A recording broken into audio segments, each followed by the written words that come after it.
It's just gonna be me here alone. Oh, we got some people joining. Bella, look. Got people looking at us. Say hi. August 18. So Chris, it's your house. You can go inside with us if you'd like, or you could stay out here. It doesn't matter to us. Doesn't matter. I mean, free reign, just whatever you got to do. Okay. Like I can chill on the decks on the side of the sun. But Okay. Cool. All right. Whatever you'd like. How long have you guys been married? So we've been together 8 years, married 6 this year. Okay. And this is very unusual behavior? Yeah, we can get that dog out of here. Okay. She's gonna flip. If this stillness holds you, a quiet gesture helps sustain these long-form investigations. Taking a Mr. moment Watts, to why like the did you kill video your or wife and 2 subscribe children? allows stories like this to be examined with the time and care they demand, bringing hidden truths into focus, one layer at a time. Tell them you love them. You're welcome. We love you. Say love you. Candy. Oh yeah, shoot, that's in here. There?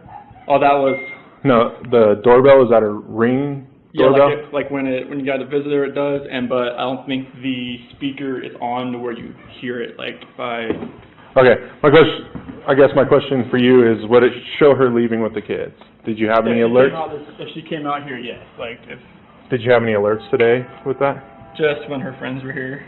Does it only record when the doorbell rings, or anytime If someone? you're like right here, it should just start. The proximity should hit up. Okay. And if you had anything on that today? Just her friends. And what time was that? 12:10 and about 10 minutes afternoon. Okay. But nothing between the time when she got here this morning? Like she got here at 2. Only thing This morning? Yeah, 2 o'clock this morning. Okay. Like 1:48 on here. And the only thing that was weird was that the garage door said it was left open after I left. And it might have been the sensor, but like my phone doesn't show when For your alarm? Yeah, it doesn't show if it shuts. And who's your alarm through? Vivid. Okay. But Nikki, her friend that came here about 12:10, she said the garage door was shut when she got here. Okay. That was the only thing that was weird. All right. Were you going to hang out there, or you want to come in here? I'll start here. Okay. Objectively say that this is perhaps the most inhumane and vicious crime that I have handled out of the thousands of cases that I have seen. And nothing less than a maximum sentence would be appropriate, and anything less than the maximum sentence would depreciate the seriousness of this offense. Deputies, I would respectfully ask that you take this defendant into custody and have him serve the rest of his life in the Department of Corrections. We are in recess. Cece, play patty cake on Daddy's head. Yeah, she's gripping it right now. Cece, play patty cake on Daddy's head. Go whack a daddy. Don't do that, Cece. Don't do it. Someone's kind of hollering. Whack a daddy. Don't spit. Don't spit on Daddy, please. Oh, that's a shower.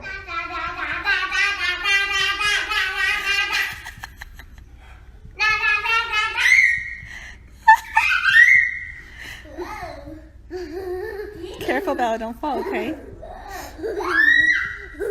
Whack a daddy. Whack a daddy. One more time, Daddy. Whack a daddy. Whack.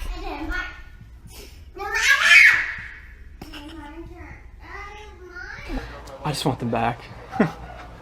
I just want them to come back.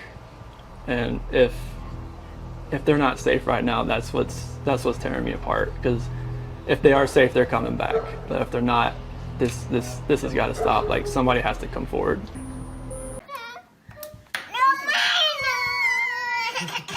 Girls. Oh, CC Girls. Bella.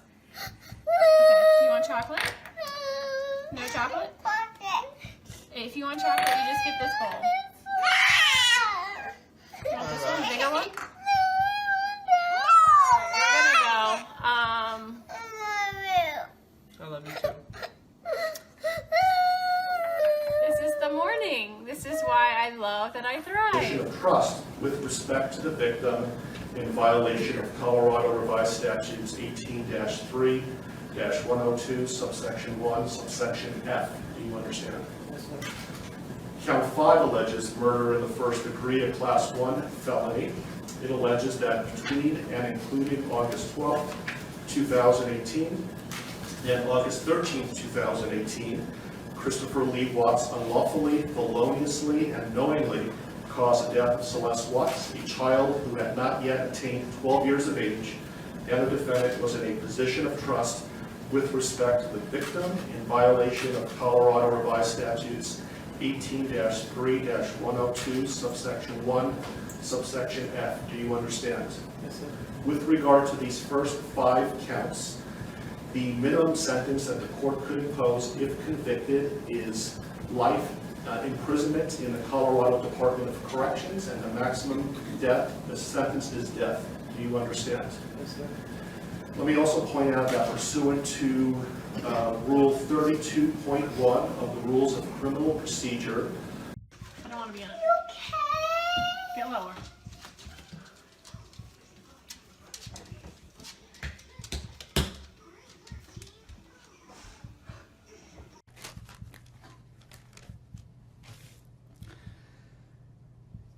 What I'd like to say to the court is that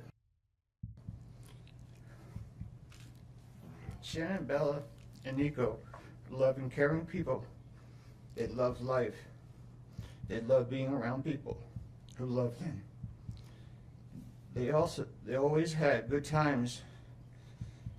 This is the first time they went to the beach this year, and they loved it. But God only knows what happened that night. Life will never be the same without Shannon, Bella, and Celeste and Nico. Had all their lives to live. They were taken by a heartless one. This is the heartless one, the evil monster, who dare you take the lives of my daughters Shannon, Bella, Celeste, and Nico. I trusted you to take care of them, not kill them. And they also trusted you. The heartless monster, and then you take them out like trash. You disgust me. They were loving and caring people. You may have taken their bodies from me, but you will never take the love they had from me. They loved us more than you will ever know, because you don't know what love is. Because if you did, you would not have killed them. You monster, thought you would get away with this. I don't know how. The cameras do not lie. You carry them out like trash of the house. Yes, I seen the videotape. You buried my daughter Shannon and Nico in a shallow grave, and then you put Bella and Celeste in huge containers of crude oil. You heartless monster. You have to live with this vision every day of your life, and I hope you see that every time you close your eyes at night. Oh, I forgot. You have no heart or feelings or love. Let me tell you something. I will think of them every day of my life, and I love them every day of my life. Prison is too good for you. This is hard to say, but may God have mercy on your soul. I hope you enjoy your new life. It's nothing like the one you had out here. May the courts have no mercy on you. It's hard every day. It hurts in so many ways. I have heard people say that you're not a monster. No, you are not. You're an evil monster. Thank you. Love you, Shannon, Bella, and Nico. Love you, Pop and Dad. And one other thing. And Shannon says she is super excited for justice today. Thank you, Your Honor. Thank you, sir. Hey guys, good morning, or I know for Colorado people it's good morning, good afternoon for everybody else. I wanted to come here live because today is the big day for the huge, our cocktail party is tonight where Product X is going to be released. We're super excited We're heading to the pool right now, and then we have a massage today paid for by Lavelle today at 3:30. So Chris and I are super excited. So we're gonna get a massage after we lay by the pool for a little bit and maybe go to the beach again. And then we're going to go to the cocktail party.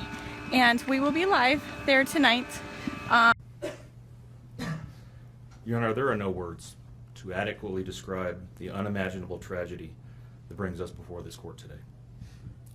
By my comments, I'm not even going to try to express the horror, the pain, or the suffering that the defendant has caused to these families, to this community, and to all who are a part of this investigation. However, I do want to spend a few minutes sharing with the court the details of the crime, as so far you've only had an opportunity to review the affidavit and a few facts here and there that have been offered to the court in the motions and pleadings that have been filed. The questions that have screamed out to anyone who will listen since August 13th of 2018 are why and how? Why did this have to happen? How could a seemingly normal husband and father annihilate his entire family? For what? These are the questions that only one individual in this courtroom or on this planet knows the answers to. I fully expect we will not receive the answers to these questions today, nor will we at any point in the future. I don't expect that he will ever tell the truth about what truly happened or why. Even if he did, there is no rational way that any human being could find those answers acceptable responses to such horrific questions. The best we can do is try to piece together some kind of understanding from the evidence that is available to us. And the evidence tells us this: the defendant coldly and deliberately ended 4 lives, not in a fit of rage, not by way of accident, but in a calculated and sickening manner. Shanann was 34 years old. She had married the defendant in November of 2012. Over the weekend leading up to August 13th, she had been at a work conference in Phoenix, Arizona, and returned home in the early morning hours of August 13th. We know that she got home about 1:45 in the morning. The doorbell camera on their home shows her arriving back home from the airport. Shortly thereafter, at least according to the defendant, they had what he referred to as an emotional conversation about the state of their marriage and about what their lives would look like going forward. What was said during that emotional conversation, only he knows. What we do know is that shortly after that, the defendant strangled her to death with his own hands. We know that he slowly took her life the morning of August 13th. We know that this was not done in an uncontrolled, vengeful manner that he tried to describe to agents from CBI and the FBI. If that were the case, you would expect to see vicious, horrible bruising about her neck, shoulders, and face. You would expect to see the hyoid bone in her neck broken. You would expect to see some kind of defensive wounds on his body as she struggled and fought for her own life. None of those are present. The only injuries that were on Shanann's body were one set of finger or bruising, what appeared to be fingernail or finger mark bruising to the right side of her neck. We know that our experts will tell us that it takes 2 to 4 minutes to strangle someone to death manually with their own hands. The horror that she felt as the man that she loved wrapped his hands around her throat and choked the life out of her must have been unimaginable.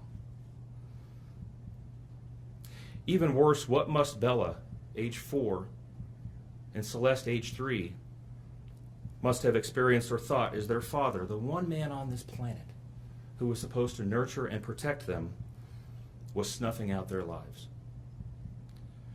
They both died from smothering. Let me say that again. The man seated to my right smothered his daughters. Why? Imagine the horror in Bella's mind as her father took her last breaths away.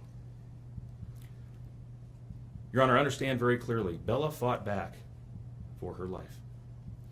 The frenulum, the connective tissue between her upper lip and her gum, had a centimeter and a half laceration. She bit her tongue multiple times before she died. She fought back for her life as her father smothered her. Celeste had no such injuries.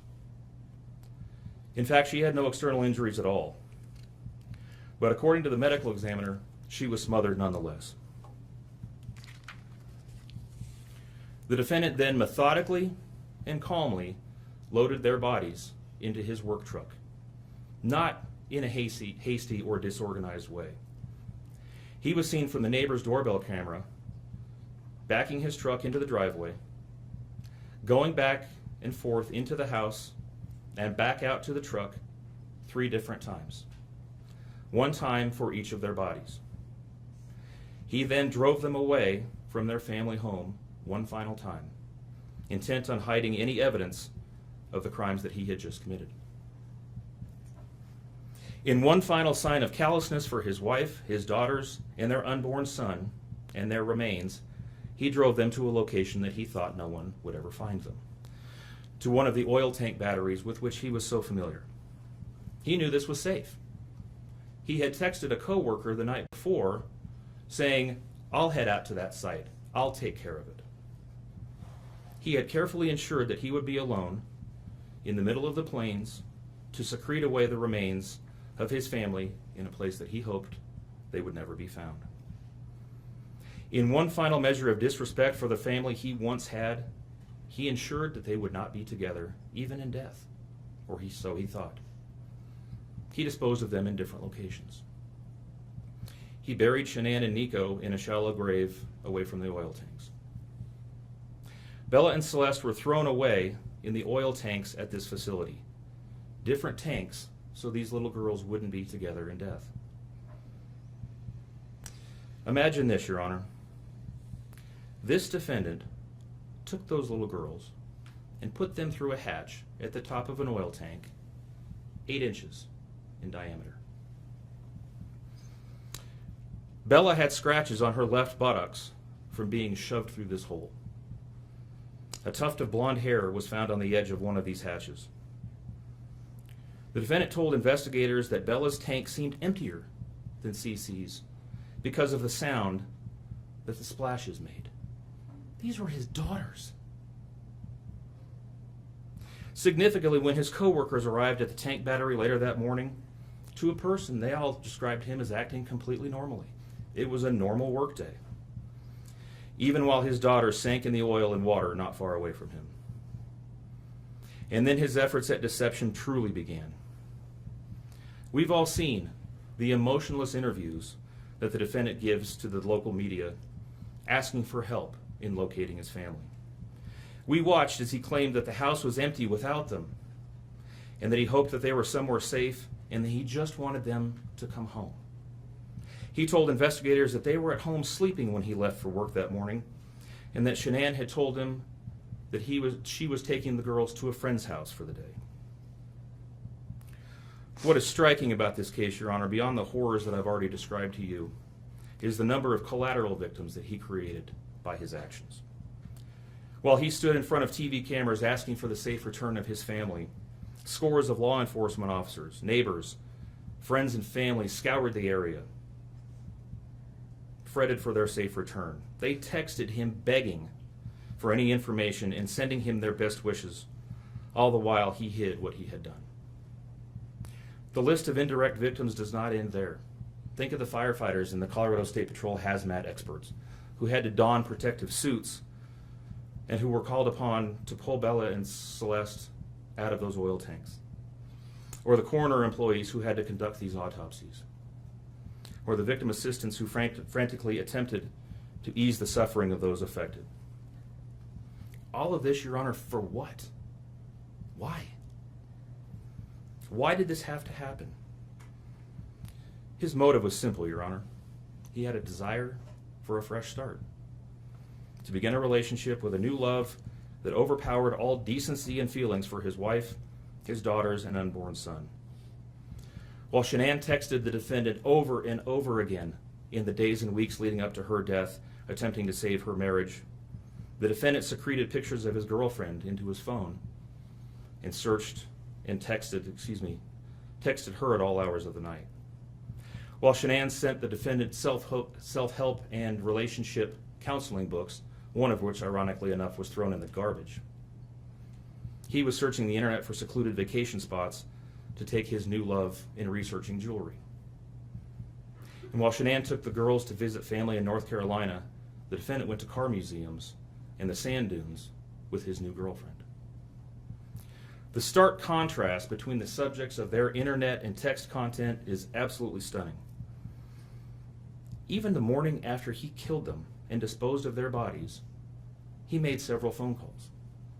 One was to the school where the girls were supposed to start, telling the school that the girls would not be coming to school anymore, that they were being unenrolled, presumably to give him some more time before law enforcement notification about them going missing. He contacted a realtor to start discussing the selling of his house, and he texted with his girlfriend about their future. None of this answers the questions of why, however. If he was this happy and wanted a new start, get a divorce.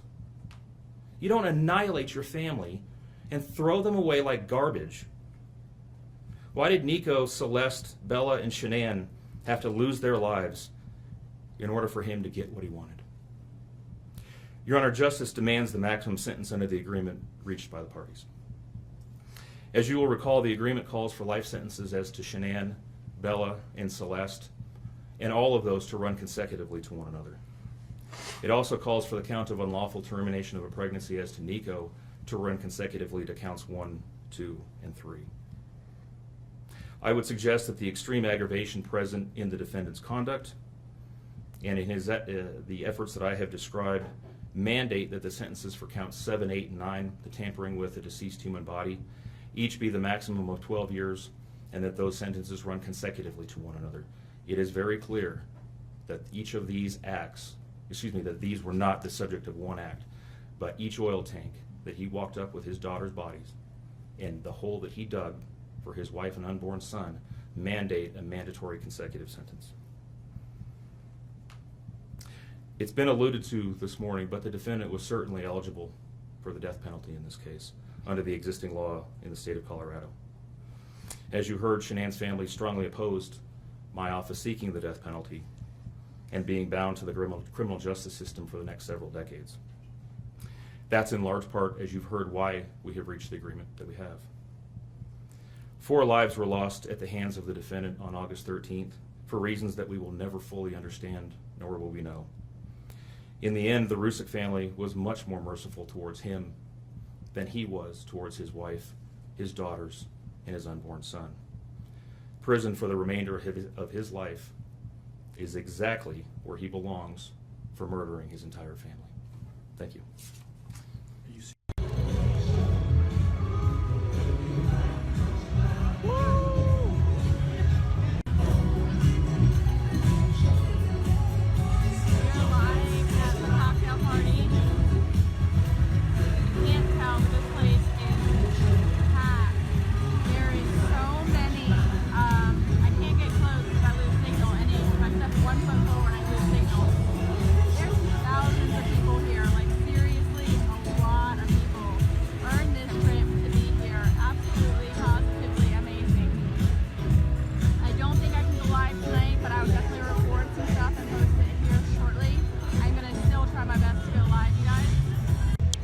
Everyone needs to deserve this. Everyone. Absolutely everyone. Tell them how much fun it is. It's amazing. This place is nuts. It is phenomenal. We're gonna go have some fun. Get to hear what's coming out. It's absolutely exciting. We're super excited. We'll be back here live shortly, guys. Love you. I'm Cindy Watts. Ron Watson. Thank you. And I have authorized you to make a statement to the court as paternal grandparents of the children. And if you choose not to make a statement, but your designee, Ms. Powers, chooses to, she can do so as well. How would you like to proceed today? I want you to start, but I would like to read Who's going to be speaking today? Your Honor, initially, they've asked me, and they're hoping that they have the strength to speak, but if they do not, they've written out their statements and asked me to finish for them. So That would be fine. Who would like to go first? if I could start, Your Honor. On behalf of the Watts, Your Honor, and to the community, we thank you for the opportunity and the recognition under the Victim Bill of Rights. We come today as the grandparents and the parent of the daughter and children whose life was taken in this case. We are not here to ask for leniency. We are not in any way condoning or tolerating the crime that has occurred and the pain that has been caused. We join in our daughter-in-law and grandchildren's family in saying this should never have happened. This is not condonable. This is something that we will never get over. We appreciate the consideration that everyone has paid, most especially the families that have lost everyone. We appreciate that they begged for Christopher's life. We agree and echo what they have said, that it is not his place to take anyone's life, nor would it be our place as a community to take his life. So we thank you for the opportunity and for every consideration and effort that's been put out. The prosecution in this case has in fact respected the Victim Bill of Rights. They took the time to explain that the information that my clients had at the time that they were interviewed was not correct. They were misinformed. They were searching for answers. They were not intending to cause any pain to anyone, and they appreciate that the prosecution answered their questions and gave them the time and the respect and the consideration so that they could tell this court and everyone in this community that the interview content was not their message, that they accept that their son has done this, that they accept that he chose to plead guilty, that he sought and requested their consent and agreement for a life sentence. They appreciate that he is given the opportunity to serve that life sentence. It is his responsibility, it is his sentence, and it is not enough to make up for what has done. We understand and we join the family in that we have questions. We don't know how such a thing could possibly happen, or that a man that was responsible for raising his children and protecting his wife would take the steps that he did, and that he would disregard their bodies and the love that he had for them and they had for him and everyone else, and take the gestures and put this community through the investigation and the discovery and the responsibility of bringing justice. We do not understand that. We do not think it was appropriate. We cannot begin to think that an explanation will ever justify it. My clients indicate that they understand that a full opportunity for a confession with all of the responsibility and accountability has not occurred. And they support the family and the request that that happen, if not today, at an appropriate time, in an appropriate manner, so that everyone can have peace, to understand to the best of their ability the details that they need and to have their questions answered. And by giving this opportunity of a life sentence, we hope that he embraces that moment. That had the death penalty been pursued, there would not have been an opportunity to be accountable and to give a full confession. And had the death penalty been sought, counsel would have fought for his life, the prosecutors would have been engaged in a multiple-year battle, the families would have been torn apart, this community would have had to subsidize it and endure it, and we have so much respect and gratefulness that that did not happen. We would strongly encourage Christopher Watts to give that full confession in the tone and in the timing that he thinks is appropriate with the guidance of his counsel. We feel that it would be appropriate and helpful to ease the pain and the suffering. But we also say we don't think that there's anything that he can say that will ever account for his behavior.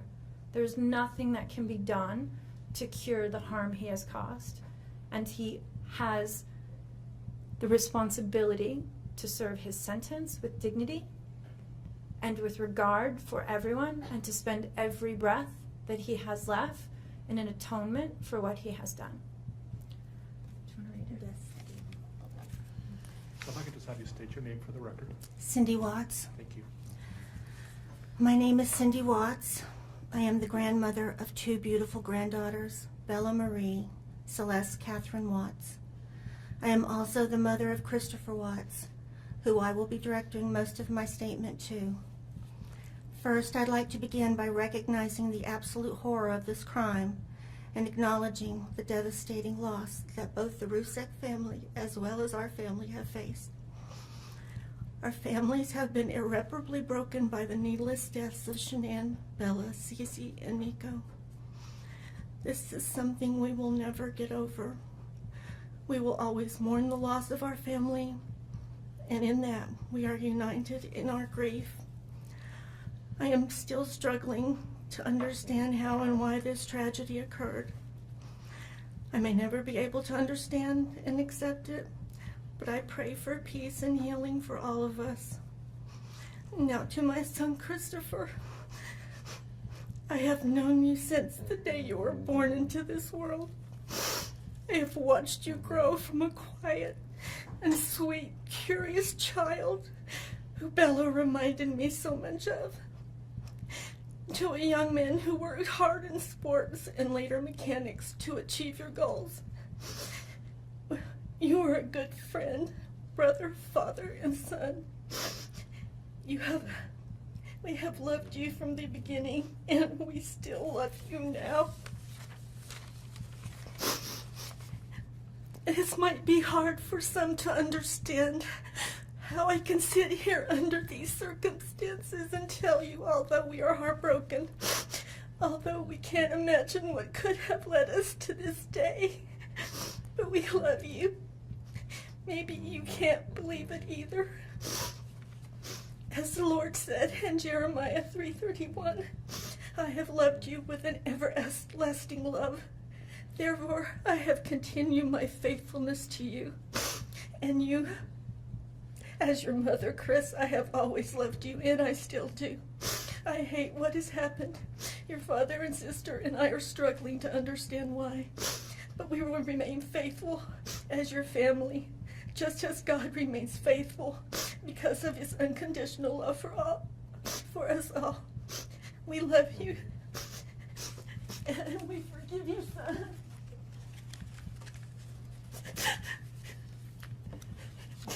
Thank you. Judge, if I could read Mr. Watts' statement. Yes. My name is Ronnie Watts, and I am the grandfather of Bella, Celeste, Nico Watts, and I am the father of Shannon. I am the father of Christopher Watts as well. And one of the most important things I've done in my life is to raise my children and to watch as they started their own families. I spent many years coaching Little League and talking to my son, taking him to the races, and sharing my love and knowledge of cars with him. He was just as involved with his girls. I believe he loves his girls. I know he does. This tragedy has impacted my family in so many ways. Beyond losing my precious grandchildren, our beloved daughter-in-law, we are forced to question everything. We still don't have all the answers, and I hope one day, Christopher, you can help us. Chris, I want to talk to you as a father and son. You are here today accepting responsibility, but I want to tell you this now. I love you. Nothing will ever change that, and I want you to find peace, and today is your first step. The Bible says if we confess our sins, God is faithful and just and will forgive us. Chris, I forgive you, and your sister forgives you, and we will never abandon you, and we love you. Dad. Judge, thank you for the opportunity to address the court. I don't want them to really go in the ocean. I mean, Ready, set, go. Right, set. The pool opens in 2 weeks too. What's the degrees today? 85 last I checked. 120. Oh, wow. No, CC. Yeah. CC, get girl. Oh God. Oh my gosh, are you kidding? She can climb that fence.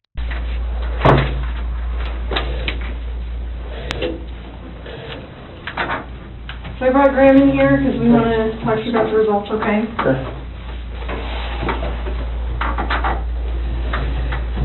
So it is completely clear that you were not honest during the testing, and I think you already know that. You did not pass the polygraph test. Okay. Okay. So now we need to talk about what actually happened. And I feel like you're probably ready to do that. I didn't lie to you on that polygraph, I promise. Chris, I know. Chris, stop. It's time. Just stop for a minute. Take a deep breath. I want you to take a deep breath right now.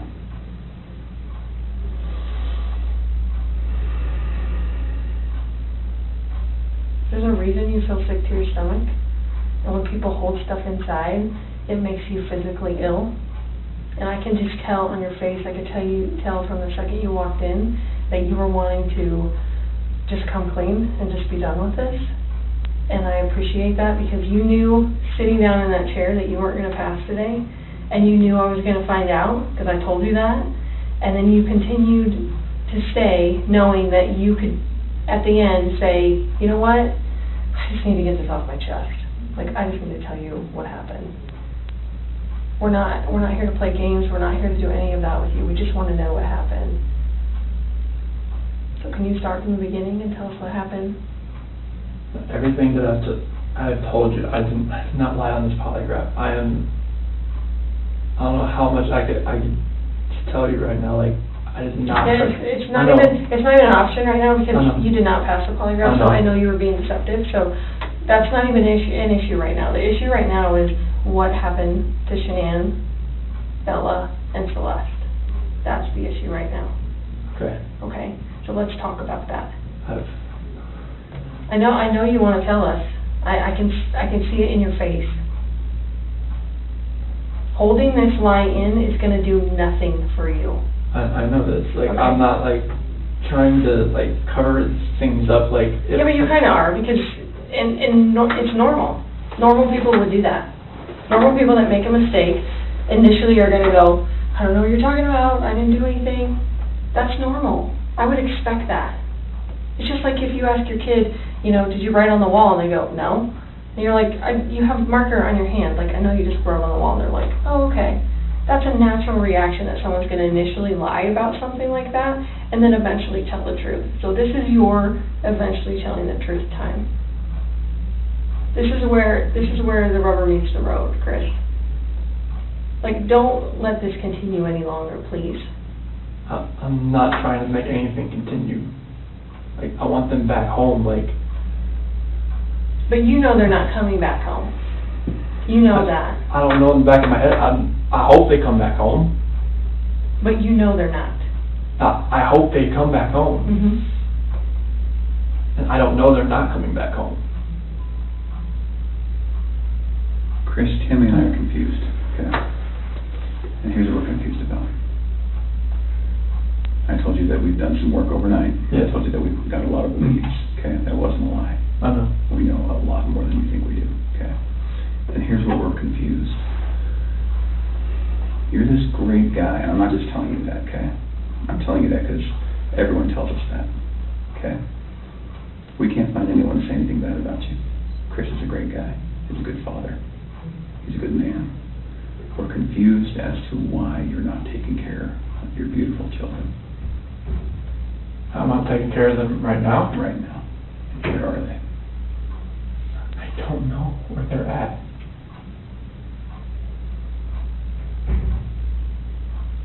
Honestly, I do not know where they are at. If I could have my babies back home right now, I would. I want them back. I want everybody back. That is the God's honest truth.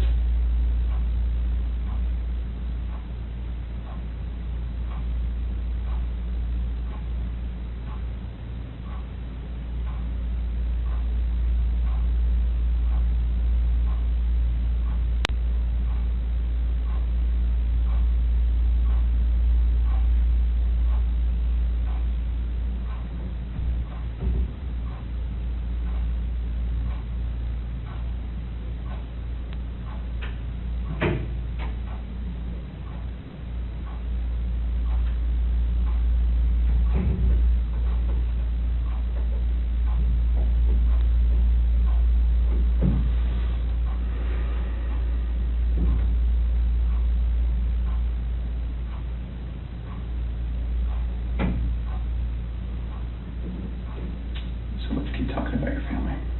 Okay? We just can't figure out why there's two Chris's. Okay? We talked about that last night. Yes. We just can't figure it out. There's a Chris, okay? If somebody asked me my kid's child routine, I would say, I don't know, go after them all. That's the truth, right? And so it is very surprising to me, and it warms my heart that you're the type of dad who can pack a bag in the morning, and you know just what to put in there, and you know just what to put in there as a backup in case they have an accident, okay? You know what the clothes to put in there, you know what they have for breakfast, you know what they have for a snack, and a dinner, and a nighttime snack. You can tell me the book you read to your daughters, okay? I know you love them. And you're not faking that, are you? It's real, okay? There's a lot of guys who come in here and try to tell me that, and I know they're lying, okay? Because they can't answer those questions that you can answer, okay? But you are here today lying about something else. So we need to talk about that, okay? I cheated on her. I know. And this is very good. I'm not proud of it. Like, I didn't think anything like that could happen. I didn't think I would ever do it, but I did. I know. Keep going. And she accused me of it. I denied it. I cheated on her, and I feel horrible for it. Like, she was pregnant, and it was. I don't want to. I didn't hurt her. I cheated on her. I hurt her emotionally. I cheated on her. And I feel absolutely horrible about this, but that's what I've been holding. When I didn't go to the Rocky game, I was with her. Okay. I went to dinner with her. Okay. Keep going. That 5 weeks I was alone, I was with her most of the time. Okay. You're doing a good job. This is the Chris that I knew would come out today. This is the Chris who tells the truth, because you're a truth teller. When I tell you I fell out of love, it's because I fell in love with her. Absolutely. Okay. I mean, that's God's honest truth. Okay. Who is her? So I don't want to get her involved in this. I don't want to ruin her life. Like, if something like this, I don't want her involved in this. Okay. So can we talk about that a little bit? Yes. I knew that you would say you didn't want to get her involved. Because you'd like to take care of people. She's a wonderful person. Like, I mean, she knew I was married, yes. And I told her we were going through issues, yes. Yes. And I told her that, we were going to get, at the end, like, we were going to get separated. Like, once I figured out what that was, I didn't know what that was going to be. I know. I had no idea. I saw her, took my breath away, and I'd never thought in a million years that could happen. I know. I know you think I'm a figure, but it was. I never felt that way about anybody in my lifetime. Mm-hmm. Chris, that's not your fault. No, I'm just. Well, can we do this? I know you want to take care of her because it's because you're the type of guy who takes care of women. It is. You took care of your wife, you took care of your daughters, you were very good at taking care, and you want to take care of her. So can we make a deal? I don't think this girl did anything to hurt anybody, but I can't walk out of here wondering. So can we leave her out of it? Okay. Get back to your wife and your daughters. Okay. Where are they? That I do not know. That was what I was holding back. Like, I didn't know, what I did.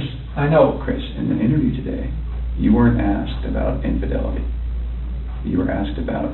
I was holding back from last night. That's not what you feel today. That's not how that works. You would have reactions to every single question, not just the ones that we talked about being important. Like the ones you wanted me to lie about, is that what you're talking about? No, the ones about her disappearance and knowing where she's at, and about seeing her last. I was not lying about those things. Can I tell you what I think? Yes. Okay. So, going into that interview today with Tammy, where we strapped you in, we knew all about Nikki. Okay? All about her. And you're doing a very good job right now, because you didn't have to tell us about her, but you did. I couldn't hold that in anymore. I know. We could see it in your chest I and can't. in your eyes. Okay? Here's the challenge that we have. We knew about Nikki, and so we didn't need to ask you about her in the polygraph. We just didn't need to, because we knew. Okay? And so that's why we didn't ask you, because we already knew the answer. Okay? We're very, very worried about your daughters and your wife. I am too. Okay? So can I tell you, maybe based on the people that I've talked to, and Tammy's talked to, based on all the investigations we've done, based on your cell phone, both your cell phones, your wife's cell phone, Nikki's cell phone, okay? Based on talking with family members and friends, and based on talking with everyone, here's what we know, okay? And I'm not going to lie to you right now. Here's what we know, okay? Chris is a good man. Everyone said it, okay? I'm not just telling you that because I, want to blow smoke here. You're a good man, okay? Nobody can fake answers about packing a backpack. Nobody. You either pack a backpack for your kids or you don't, okay? This should have been the happiest time of your marriage, okay? You and Shanann. This should have been the happiest time. She's making a little money. She's making good money. You're making great money. You both have a job. You have beautiful kids. You have a beautiful house. You're in Colorado. Clean air, good people, okay? And on top of that, you look pretty good now. You're pretty fit, okay? This should have been a time in your marriage where you guys were happy and thriving and productive, okay? And I believe that Shanann's the reason none of that happened. I believe that she's a controlling person. Maybe doesn't listen to you as much as she should. I think that she can do whatever she wants and you can't, okay? I think if you were to go to a restaurant, she would order whatever the hell she wants. And as soon as you order a nice steak, she says, whoa, buddy. Okay? A woman that lets her man do all of the backpack packing and all of the cooking. I'll do all the cooking, but like she cooks I do some things here and there. Okay. That's because you're a good person, and I think that she started on the path to leave the marriage. Okay? It's ironic that we're talking about you and Nikki. I think that she was the one who started on that path first. What do you think about that? I wouldn't have thought about that. Okay. And the other thing I think is interesting is, even though she is that type of person that's controlling, doesn't listen, does what she wants, is walking away from her kids, here you are defending her. Because to your core, you want to take care of the people you love. Okay. And that's the reason why we want to give you an opportunity today to just help us find them. Okay. Will you do that for us? I'll do whatever I can to help to find where they're at. Okay. So when she asked you, do you know where they are, or are you going to tell the truth about where they are, you failed miserably. Okay. Why? I'm a nervous person. Like every question I asked, every question, it felt like I wouldn't say the right thing. That's not how the polygraph works. I don't know what it reads like. I know she was saying about the autonomy of the process, but like I don't know where they're at. Chris, right now your dad's outside. He flew across the country to help you. Okay. You're lying to him.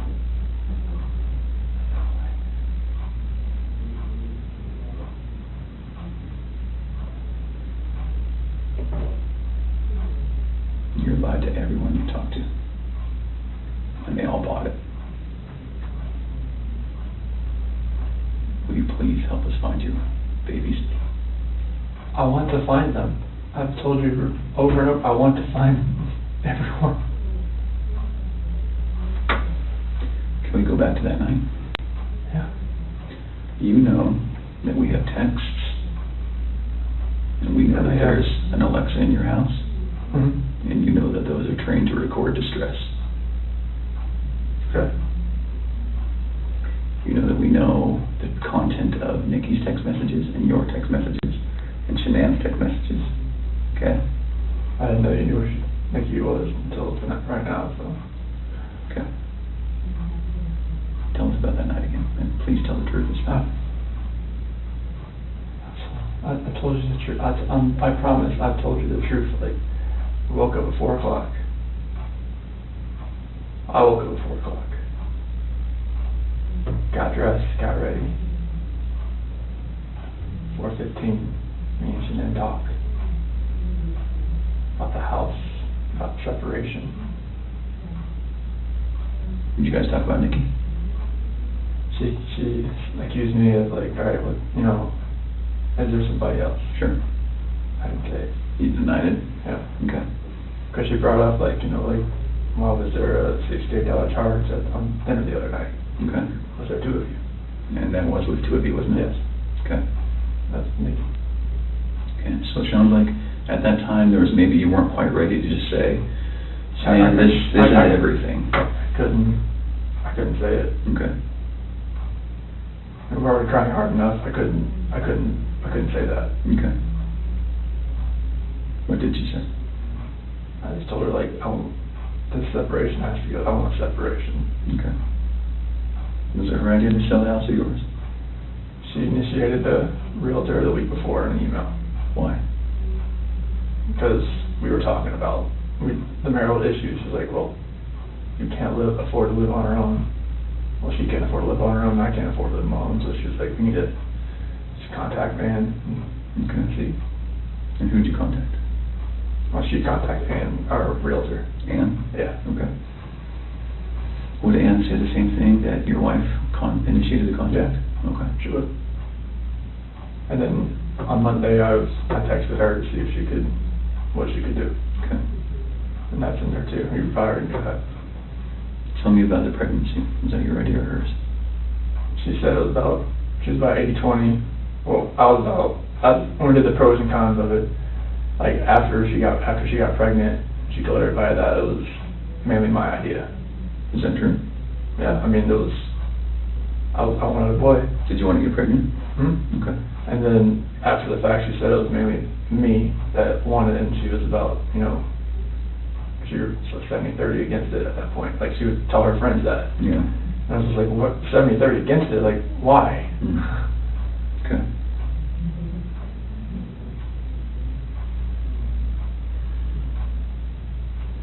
Can you understand that some of this just doesn't make sense to us? Okay. How is it possible that a woman and 2 kids are just completely gone off the face of the earth? I promise you, I have nothing on my hands I did nothing to those kids or her to make them vanish. So tell me what happened then. I believe you that you did nothing on your hands. What happened? When I left, I mean, it's on video that I left and I was in my truck. I didn't like load anything into my truck besides my tools, my container, my book bag, my water jug, my lunchbox. Okay. But then what happened? I drove out of the driveway. No, before you drove out of the driveway. What happened with your wife and your kids? I didn't do anything like that. They were still in the house. Where are they? Where did they go? I don't know, sir. I really don't know.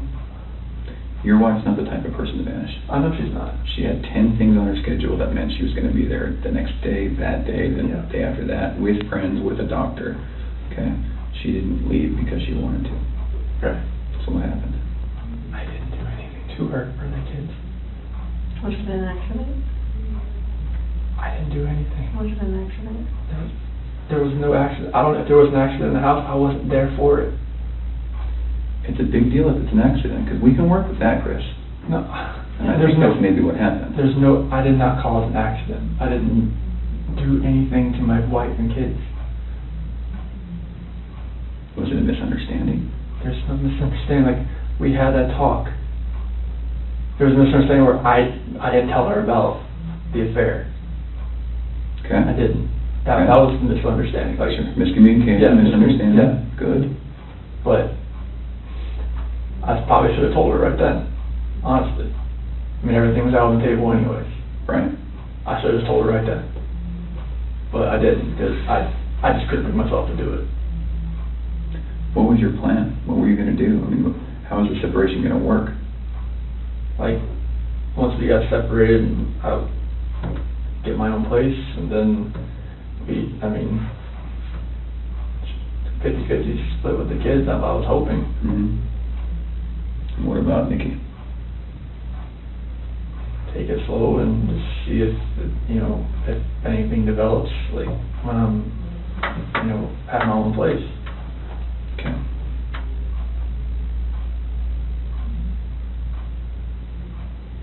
I just find it hard to hear you talk about just having this emotional, conversation with Shanann, and you're bawling and crying together, and you have not shed one tear in 2 days that you've been here. Not one. And help me understand that, because I don't get it. These are your baby girls, and you have not shed one tear over them not being around. Chris, I lose my 4-year-old in the store for 10 seconds, and I start to go panic. I have not seen any of that from you at all. Help me understand that. I love those girls. I would never do anything just because I haven't shed a tear. Like, you get no, that's weird. Is that weird? Don't look into that like I don't love my kids. Tell me, explain to me. You're crying with your wife that you're leaving her. Yeah. But you don't cry that your 2 little baby girls. I'm hoping they're still around somewhere. I'm hoping they're still somewhere. Yeah, but you don't have them right now. You're not reading stories to them at night. I know. You're not giving them midnight snacks. You're not giving them their medicine. You're not waking up with them in the morning. I know this. So that should cause you pain. It does cause me pain. But I don't see that. I don't see that. I want to see the Chris that cares. I want to see the Chris that, feels bad about what he did and wants to, get this off his chest and be done with this. And let us find your little girls so that they're not out there in the middle of a field or whatever somewhere. Don't do that. I love those girls to death. Then show us that. Show us that. Show us this Chris, not this Chris. I'm not showing you that Chris. I'm showing you the Chris that cares about his girls and his wife. Just because I haven't shed a tear, it shouldn't make you feel like that the love isn't there for them. It's weird. It doesn't make sense to me. I understand that. You have to. I totally see where you're coming from. Trust me, there's nothing. Just because Chris, people can be pushed to the point where they do something that they regret. It happens every single day. I know.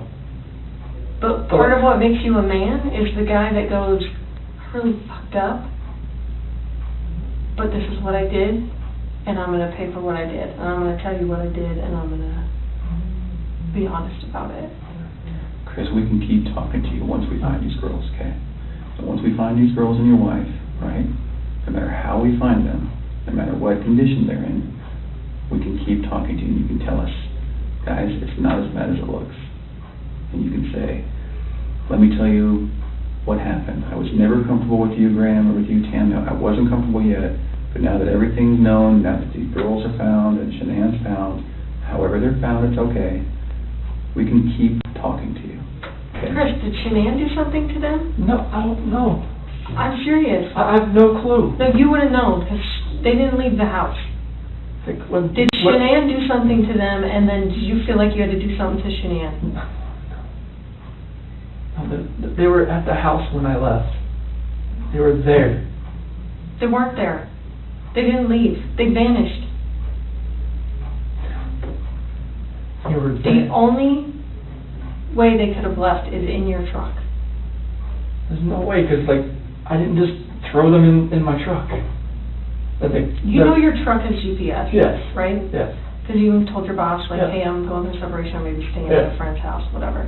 You know that thing pings every 10 seconds? Yep. So we will know exactly where you went. And your company's giving that to us. I know. Okay. Are we not asking the right questions, Chris? You're asking all the questions.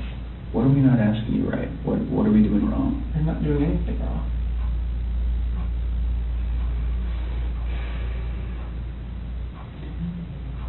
Did Shanann do something? If she did anything to these kids, we both love them with all our hearts. There's no way. It could have been an accident. Something happened in the house that you know about. You failed the polygraph test, Chris. This is not about, did you leave and your wife vanished and you didn't know anything about it. That was not what you were asked, okay? Okay. We know that something happened to all three of them. But I want to know, did something happen to these baby girls first that you had to take into your own hands and deal with? You had to clean it up for Shanann. Chris, you gotta tell us. There's something that happened to these baby girls.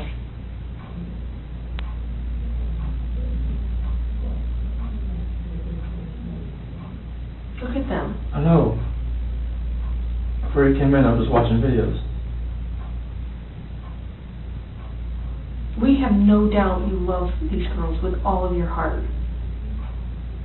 I have no doubt. But we make mistakes. And that's okay. It's what we do with those mistakes that make us who we are. Chris, it seems like you're thinking about it right now. What are you thinking about? She couldn't have.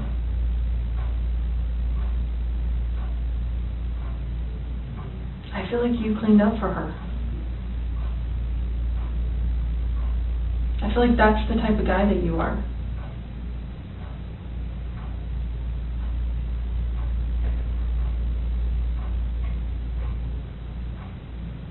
Which one of these has the breathing thing? Well, they both have inhalers, but she has the EOE, encephalitis esophagitis. Did she have problems breathing?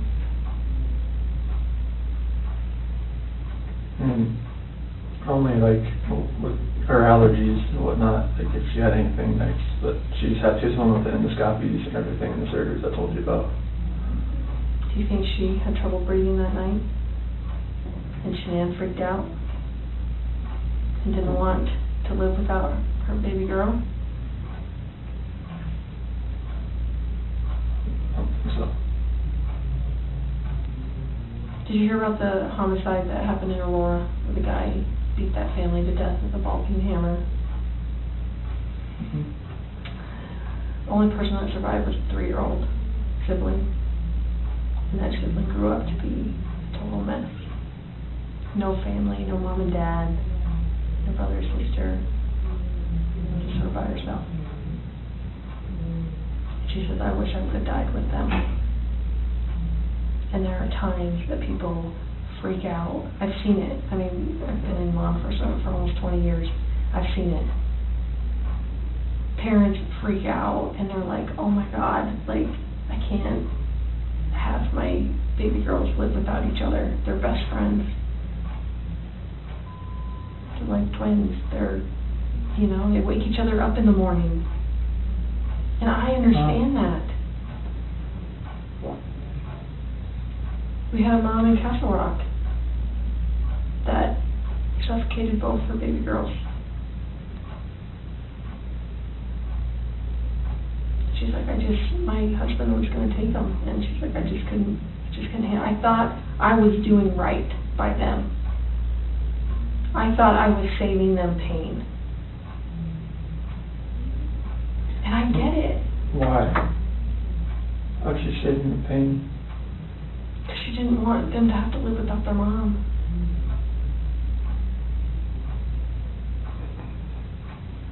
Chris, this is a weight that's going to be on you for the rest of your life until we resolve it tonight. Unless we can talk about this more tonight, this is going to follow you forever. I promise you, when you start talking to us, you will feel better. I know you already feel better about getting the Nikki off your chest. Please don't like involve her in this or anything like that. She can't do that. You gotta help me. I know. Chris, we're giving you a lifeline right now. You need to take it. You need to reach out and take it. Did they look like this the last night you were with them? She had that dress on, like, 8th or 9th. It wasn't in this, but she had that dress on. 'Cause I remember I had 2 buttons on the back. I'd take them off so I could get her pajamas on that night. Did you guys make sure that they were warm when they left the house? Make sure they were warm. They're always warm. They always have, when they're in their beds, they're always warm. Okay. Were you guys taking care of them at the very end? They're always taken care of. They never miss a meal.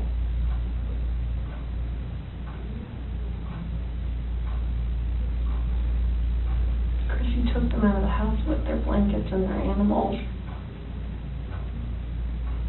Like, that's because you cared.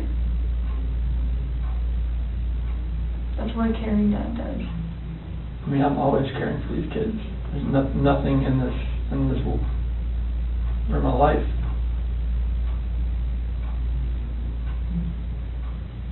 I believe that. I believe that, and I believe someone made a mistake, whether it was you or Shanann.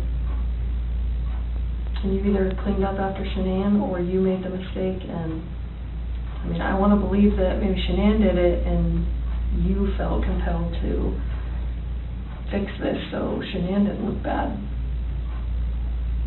That's what I want to believe. But I don't know, you're not telling me that, so it makes me think the worst. Like, did you do that to all 3 of them? I did not do anything to these kids. Not do anything. What did Shanann do to them? Tell us, Chris. Chicks are crazy. Can I talk to my dad or something? Absolutely. Do you want to bring him in here? No, I just can't talk to my dad. Like, I flew across the country.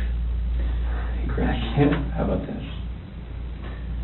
If we brought your dad in here, would you please tell him what happened? Can I just go talk to him? I've been in here for like 5 or 6 hours and I'm late. Absolutely. Chris, look at me, man. It's not going to feel any better. He deserves an answer. It's your best friend.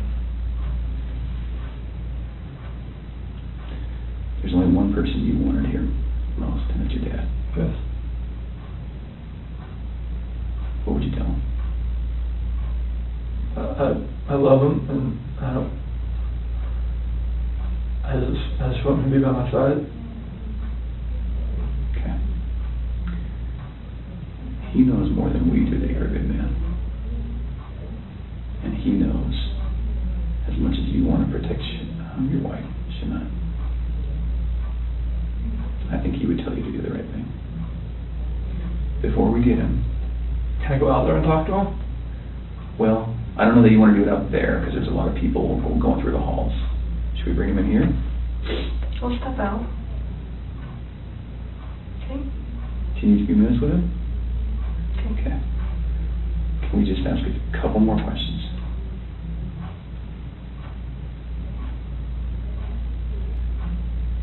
It seems like you're about to get it off your chest.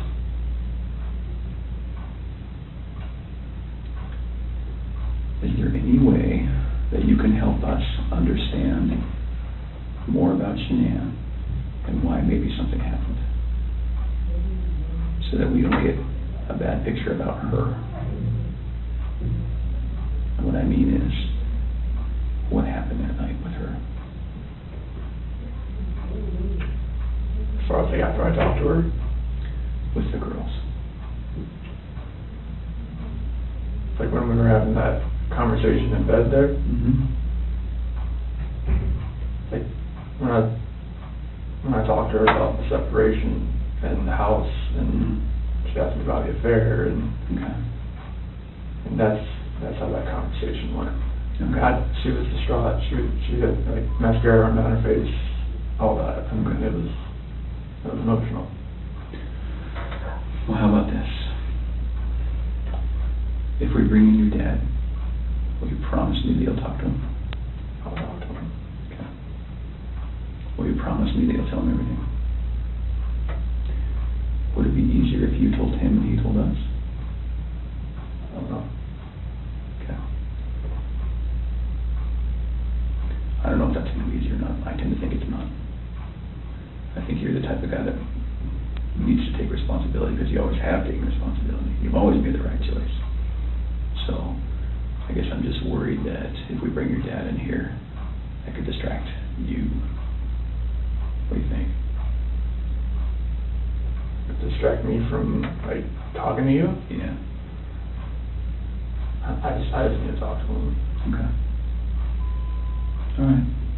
I know you'll do the right thing. I do. I don't know how long it's going to take. I think that you need to think a little bit more about that. Okay? And you need to realize that your dad is not going to stop loving you no matter what you tell him. You are his child, and he will not stop loving you. Never. Ever. And this is not the last chapter in anyone's story. At all. Okay?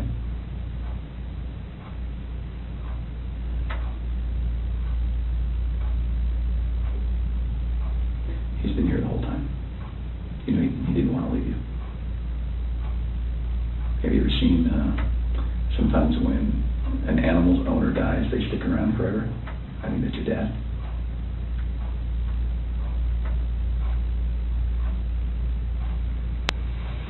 Poor guy didn't want to leave today, okay?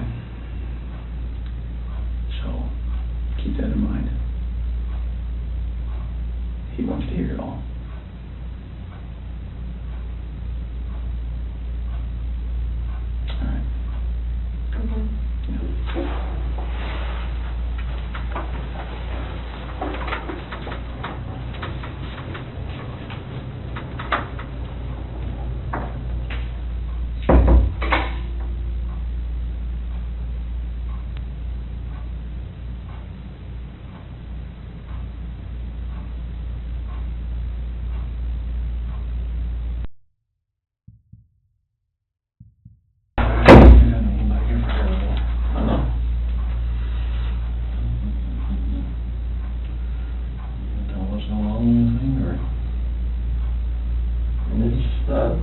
Polygraph failed it. Yeah, because there's too much emotions. So I mean, they're not gonna let me go.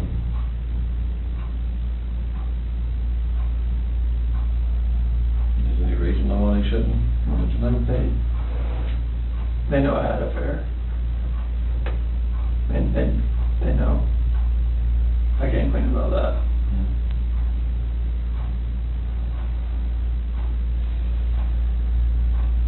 They know you had an affair. Anything else you want to tell me? What's going on, or what happened, or anything? Or you know anything about? When we had that conversation that morning, it was, it was emotional. It was told her about separation and everything like that.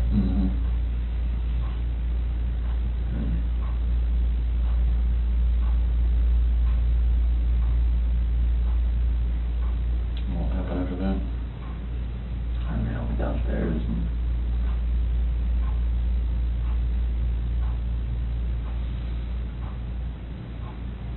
I want to protect her. What? I want to protect her. You don't want to protect her? I don't know what else to say. What happened? Huh? She hurt him? Yeah. And then I What now? thought not her. You hurt her. Did they leave after that, or what? So she started hurting the kids. Paper.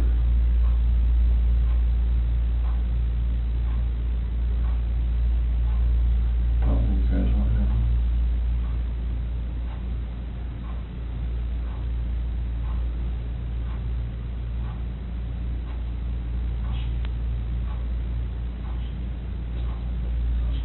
What?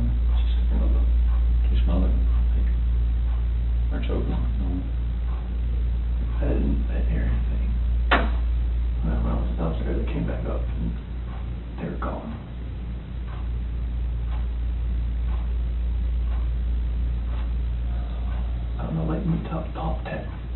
talking to her about that. Talking to her about separation and everything, about, And she lost it. I don't know, like, what else to say, like, I freaked out.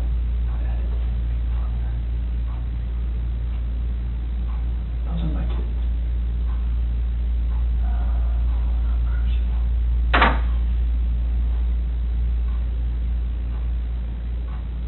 So she,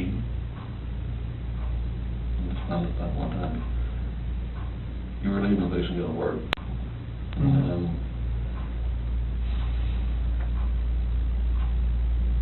She freaked out over the separation of everything. Like, she laid back down, but that's when I went downstairs, but I heard like a little commotion upstairs, but I didn't think anything of it. And then you went back upstairs and she was... Never, I could see, like, she was on top of me. What, choking her, or... Did she kill her? They're blue. Both of them? Yeah. She choked both of them to death. I freaked out in the same thing.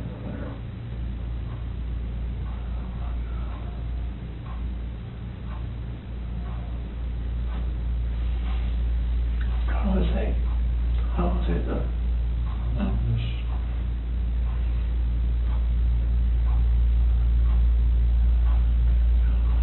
I couldn't, like, call the cops about it. So when you do all the bodies off or something? I mean, I didn't know what else to do. I freaked out. I didn't know nothing else to do. I didn't know what to do. So she killed Lucy, Steve, and Bella, choked them to death.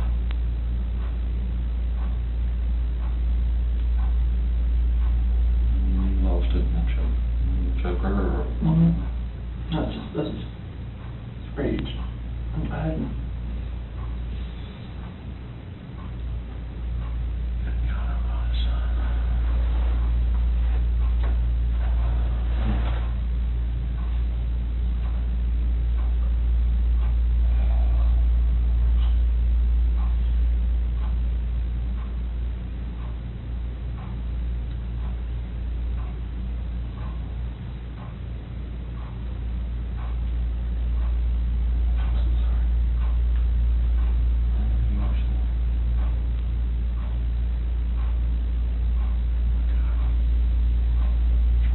Like, in her heart, I know she knew about the affair. She just was waiting for me to say something and for me to deny it again. I think she just lost it.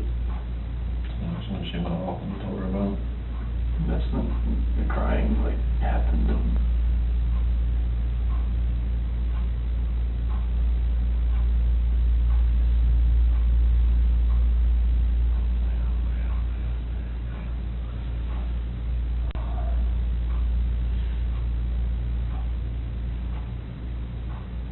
that's what happened.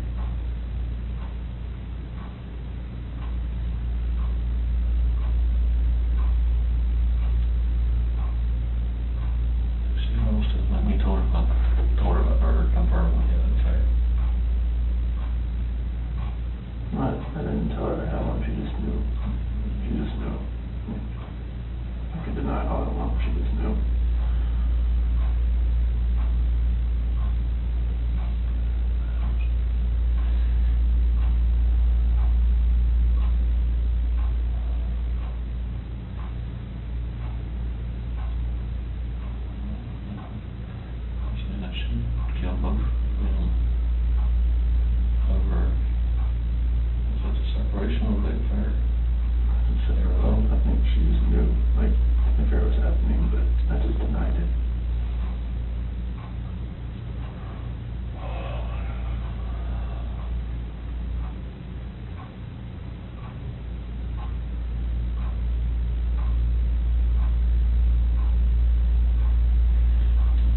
was going on, but we just profusely denying it. I never did.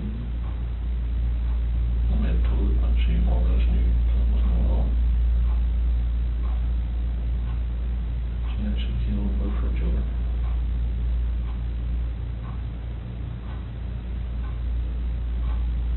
And you snapped.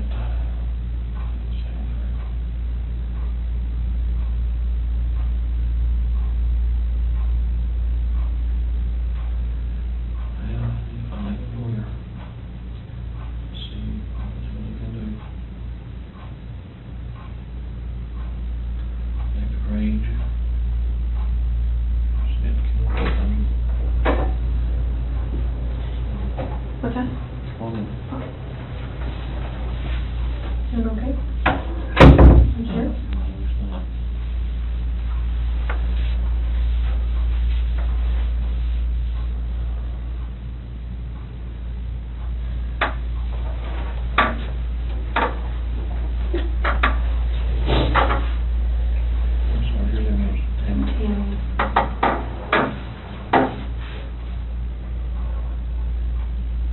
Just help us work through this with you, okay?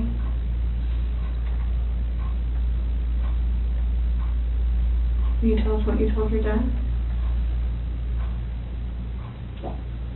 After that conversation, Take water up there, something. no, you're fine. Yeah.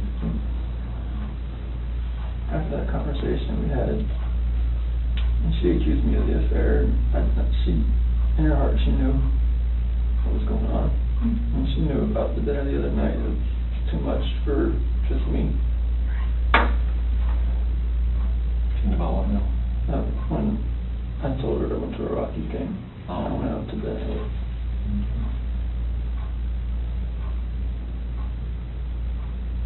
I went downstairs. And that's when you told her about the separation? Well, that was when I was upstairs in bed. And told her, what I wanted, and I wanted a separation. And that's what I want.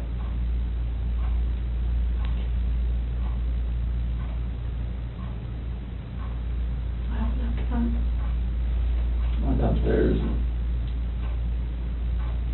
started packing up a few things. And I heard a couple things upstairs, but I didn't think anything of it.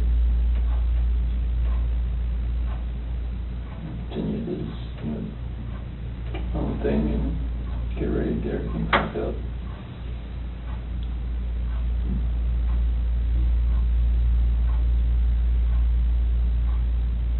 Next.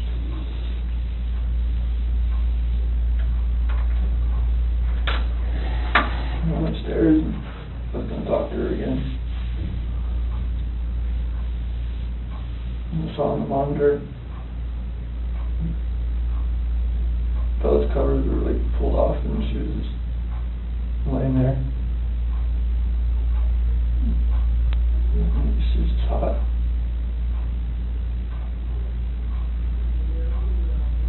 Cycled over to CC. She was in there with her. On top of her.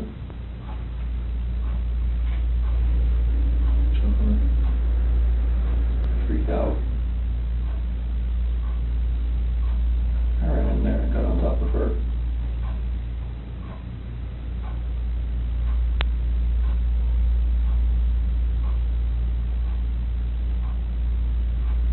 What'd you do?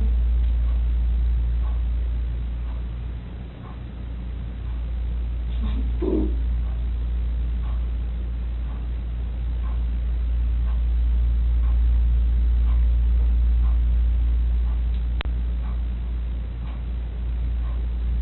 Those are my babies.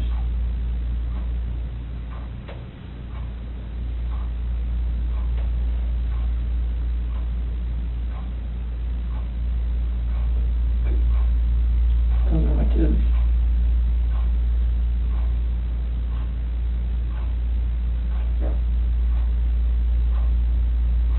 What happened? Something that hurt. Who's she in?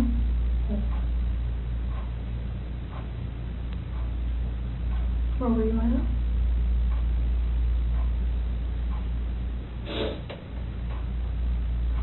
right there.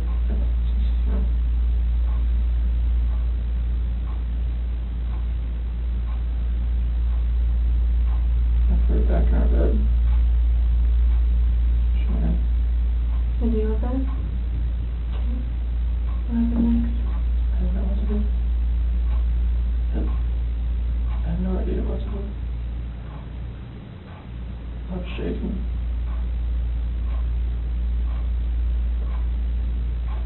Like both my kids are blue and they're gone.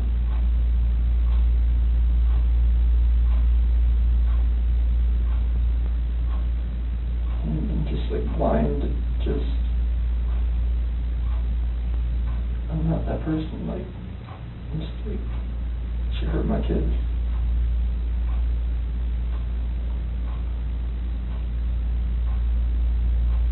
Like I had to do the same thing to her.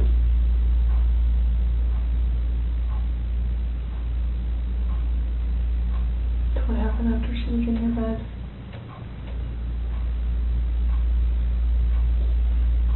And there, I didn't know what to do. She's back and just cover her up.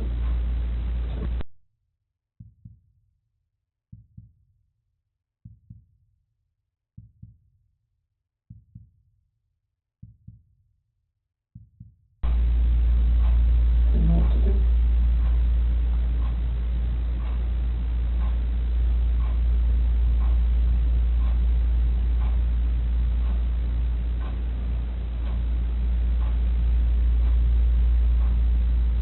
Where are they now?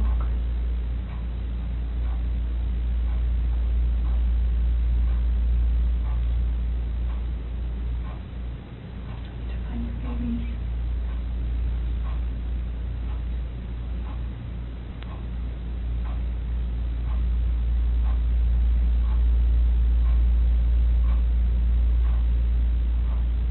Did the hard part. All you have left is to tell us where they're at. We can help you get them out of the cold. They're gone. There's no bringing them back. Well, where are they?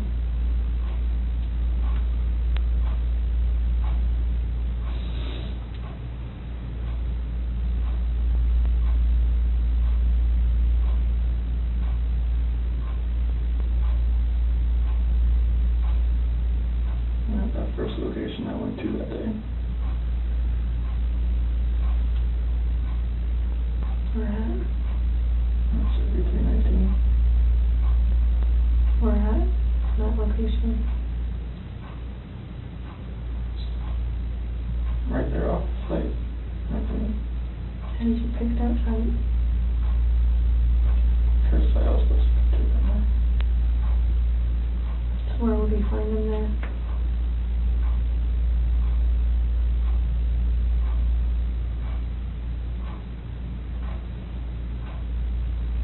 I didn't know what to do. I know. I didn't know what to fucking do. Like none of this made sense. Why would she hurt my fucking girls?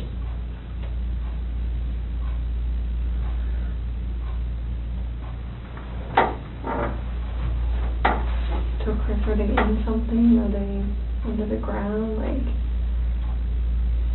where would you find them?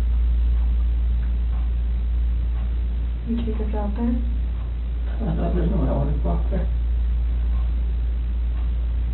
I mean, I will if you want me to. I don't want to go. What if you and me and your dad just drove by and you could just say, right there, we could help you just get him out of the cold, you know, take care of him for the last time.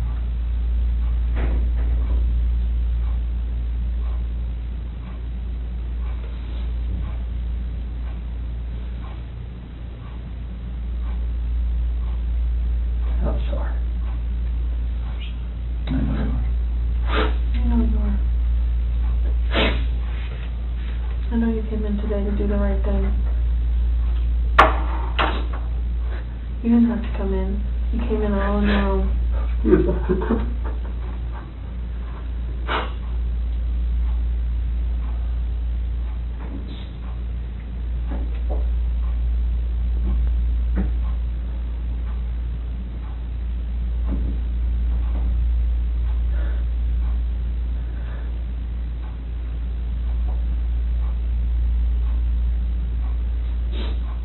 don't think anything less than me. Huh? She says, please don't think anything less than me. Tell him about that.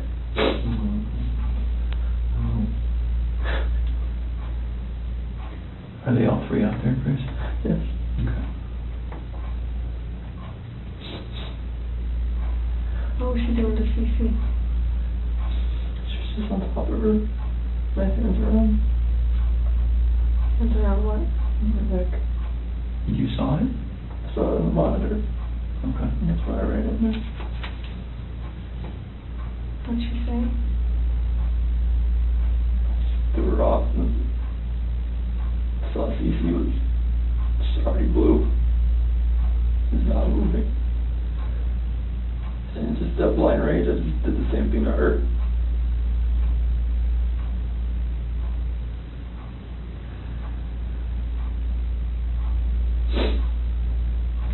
Did you ever go into Bella's room? Once I put Shanann back in, that's no, when I saw her on the monitor, the way she was laying, the bed just sprawled out.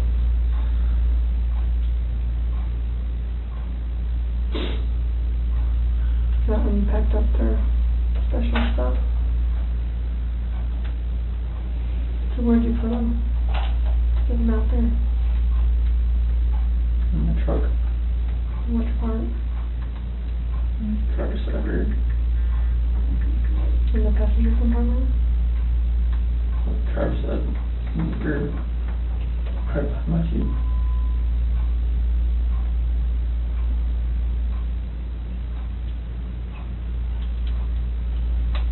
What do you think of on the way out there? There's, and the babies are gone. And I put my hands around my wife's neck and did that same thing.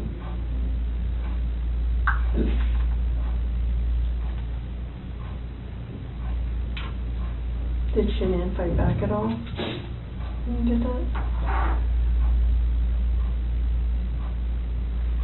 The rage that I had after seeing that, like, not much.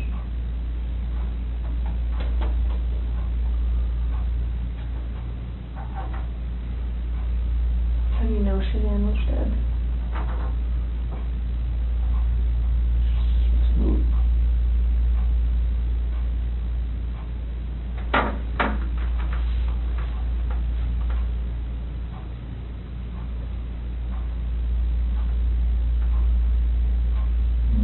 Yes, I think we look on her Facebook page, like 2 days ago. They had this like 4 or 5 foot long baby doll. Yeah, laying on the couch with a sheet over it. Shanann did? Yeah. Before any of this happened. Yeah. That's a good point. So I'm thinking it's not a plan. I don't know. That's a very good point. If I can't see it now, I'm blocked on there. If you look on their Facebook page. What did it say, or what was the It caption? said, what do you say to this? Something similar to that.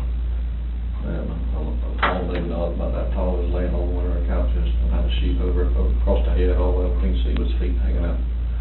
Saying like Bella had done that. The kid went through that. Do you remember that, Chris? What do you think?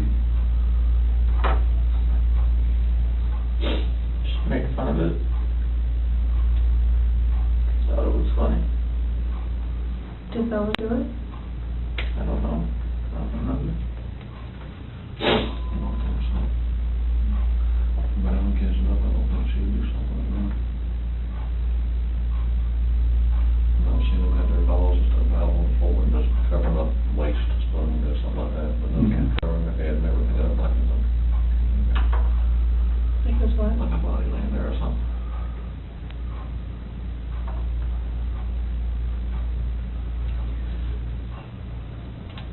It sounds like kind of, I'm sorry, I lied to you.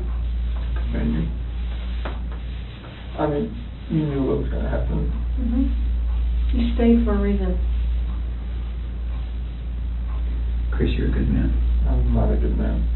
Well, you stayed. You wanted to talk. You knew it was going to be hard, and you still stayed. That's what a good man does.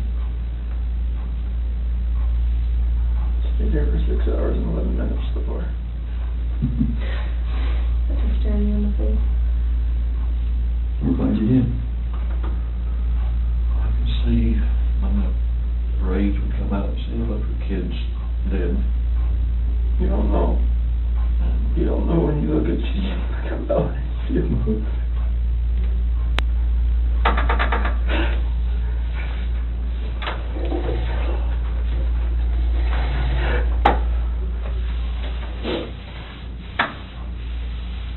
I told you your dad still love you, no matter what. How could you let someone kill somebody?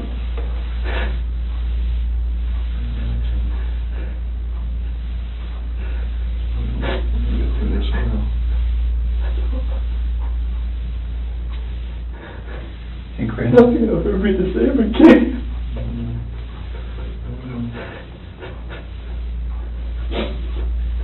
When you came in, was your wife on top of her right when you came in? So you saw it in person? Because I saw the monitor, that's why I rushed in. So I went in there to talk to her again. And when you came in, she was right there on top of She was you? right there. Okay. Her hands on her throat. Didn't know what to do.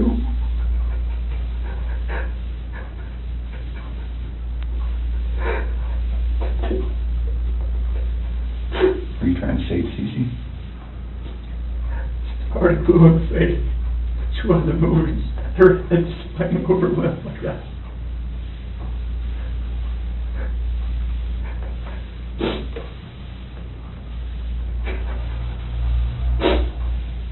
So where did you put them out there, Chris? That's really important.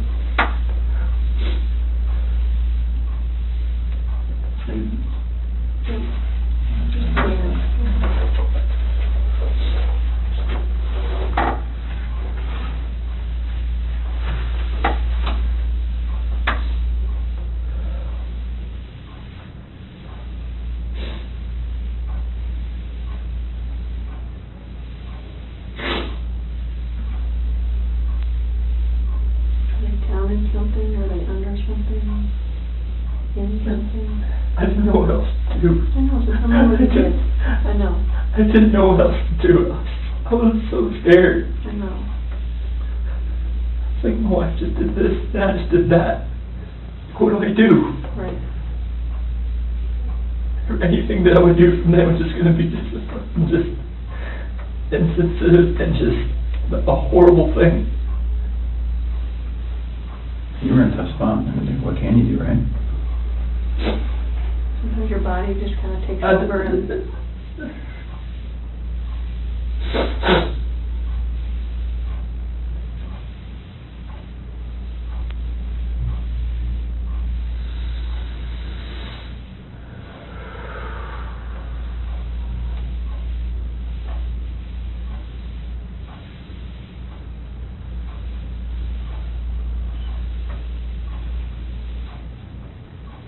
I'm looking at your dad here.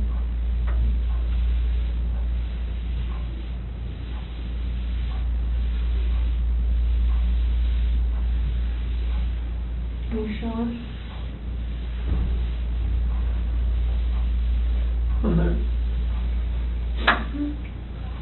What's going to happen?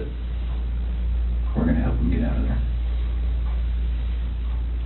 Do you Like, what?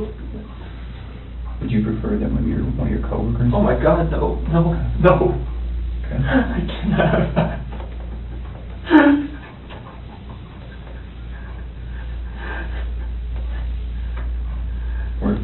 You said that you're about to become a good man. They're going to see this. You're like, what the fuck did you do, Chris? Like, what? Like, why didn't you just go to college to begin with? Well, they weren't in your shoes. They don't know. I know. They weren't living your life. I know, but still, it's like... People are going to... I can never, like... We'll just go little steps at a time. How about that? I can't have anybody show you out there. Let anybody, no co-workers, please. Okay. I mean, they're just going to form their own opinions anyways once they figure everything out anyway. We'll find it anyway. We'll just take little steps tonight then. How about that? Yeah, do you have to have any of them with you? No. No.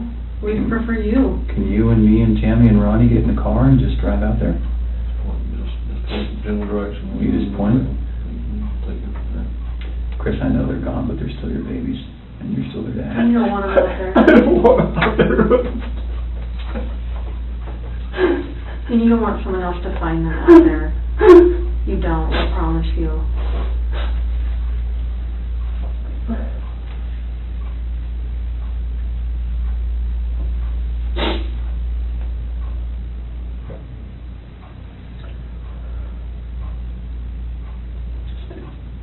You take us.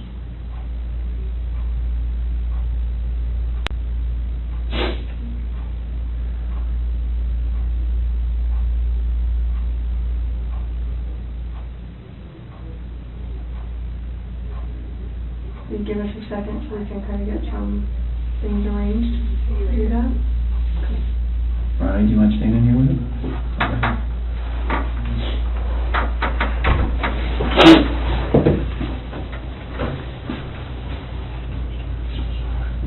What the fuck is this?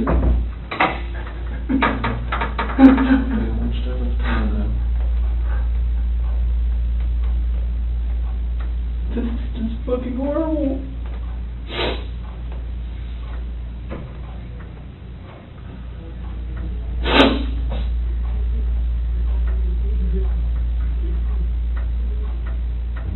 The problem is I don't even know if they believe me or not.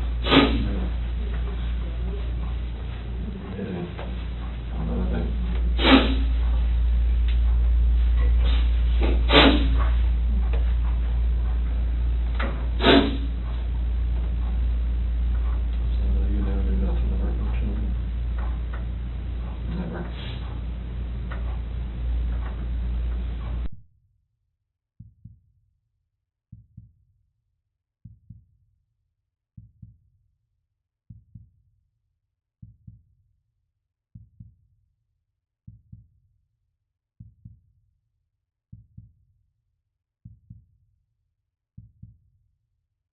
Yes.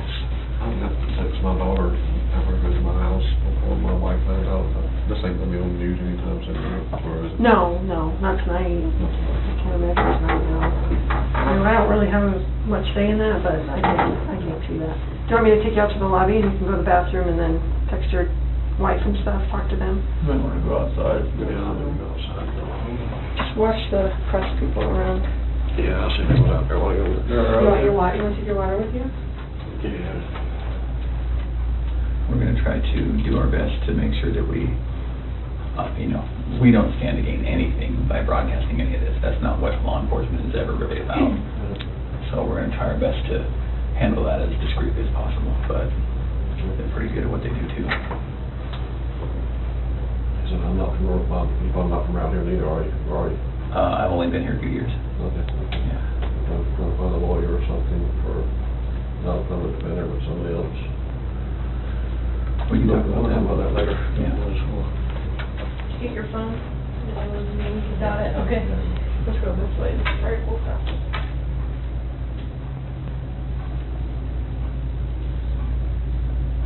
So if you're up for it, we'll talk a little bit more. I think we have a picture of, is it Survey 319? I think we have a picture. Kind of walk you through that.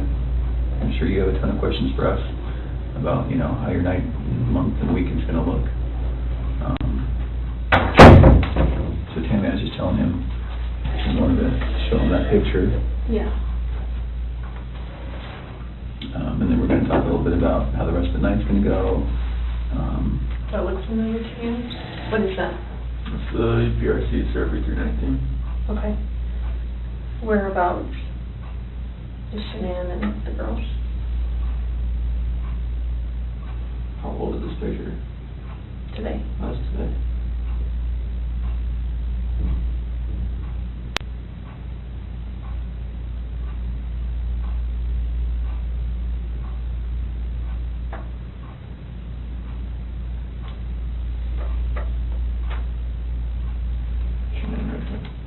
Okay, can you mark it for me?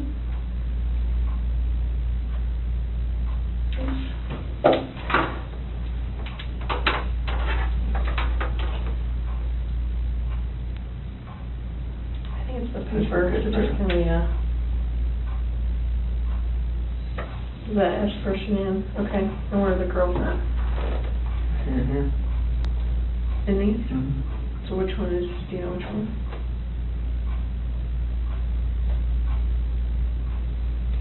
Are they in the tanks? Can somebody who doesn't know what they're doing open those? Okay, it's easy to open What's them. in the tanks? It's a mixture of oil and water.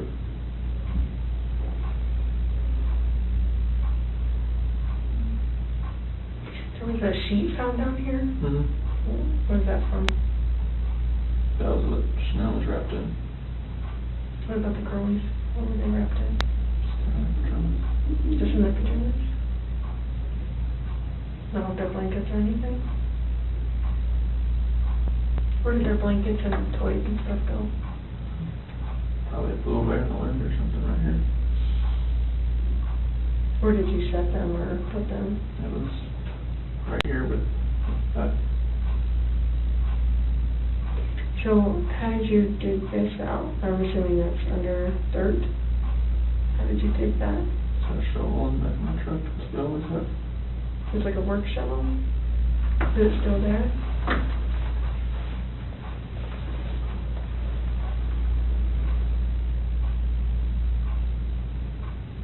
How was Shanann dressed? Shirt and underwear. Is that what she got into bed with? Do you remember what color her shirt was or her underwear? I think her shirt was either black or gray. Underwear was probably blue.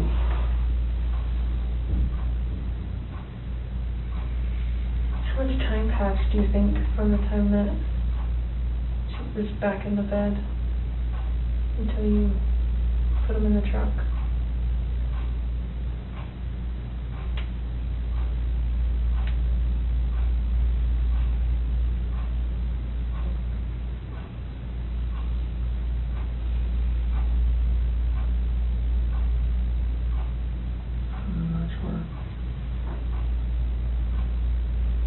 Are we talking minutes, hours, something else? From when I left the house. No, like from when you got her into bed to when you put them in the trunk. How long a time was that?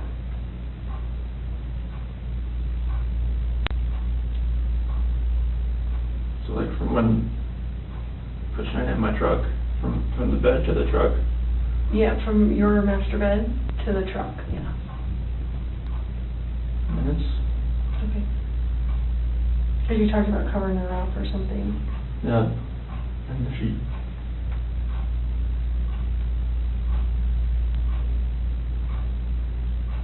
Is there anything else about anything out here that has stuff that you've left in certain spots, or you sure their blankets and toys aren't going to be in there as well? Not because it was right here with that sheet.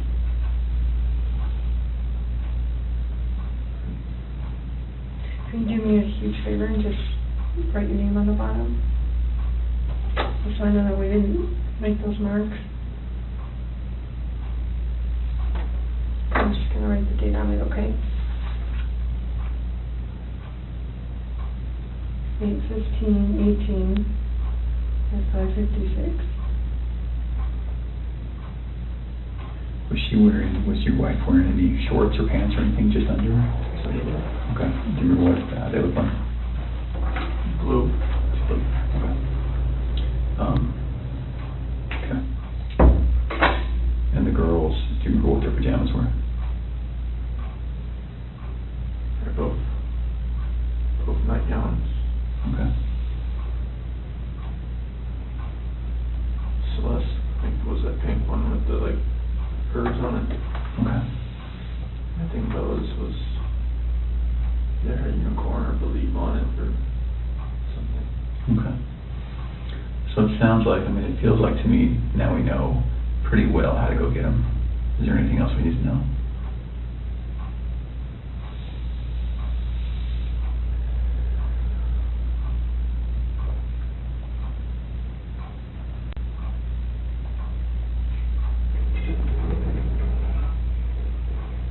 About how to get them? Yeah. Does someone have to climb up to the top and unscrew something and then lower something down to get them? They're like, it's just a hatch on the top, and they're like 20-foot tanks. How far down are they? Wherever the food level is in the tank, I'm not sure. Okay. What was it when you were there? I don't know, Okay. I wasn't looking for that. Okay. All right. You need me to go out there or no? I don't think so. Would you prefer not to? I didn't know if you needed help getting there. Yeah, I don't know. I think once we got that picture, because we didn't really know how much about the location that the other police officers knew, but it sounds like they knew somehow right how to get to 319. So, and I think that's how they got that picture.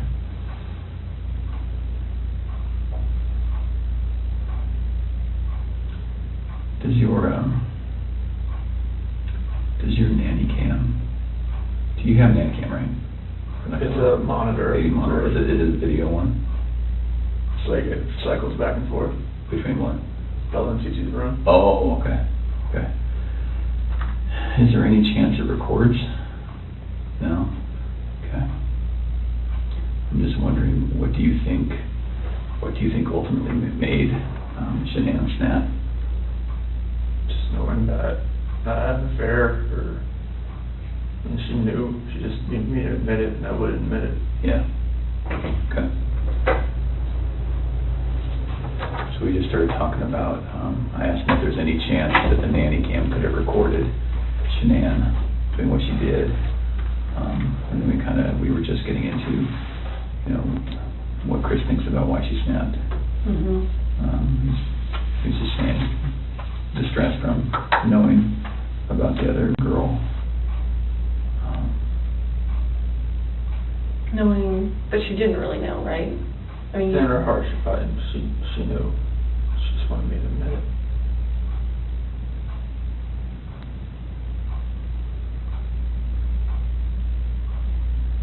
Can we talk about a couple tough things? I think we need to get it out of the way and just really get it out, just to make sure you have every chance to explain exactly what happened and we have every chance to ask questions. So the conversation happened. You go downstairs. She's still upstairs. And then you see what? I hear this commotion upstairs, just like little noises like that. Okay. Didn't think anything of it.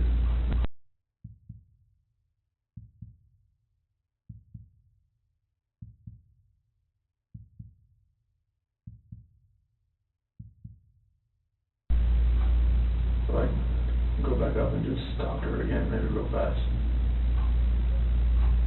And go into their room, her master bedroom. She wasn't in there. Okay, you went there first? Yeah. And why did you go up again? Just to go up and talk to her again. Oh, okay.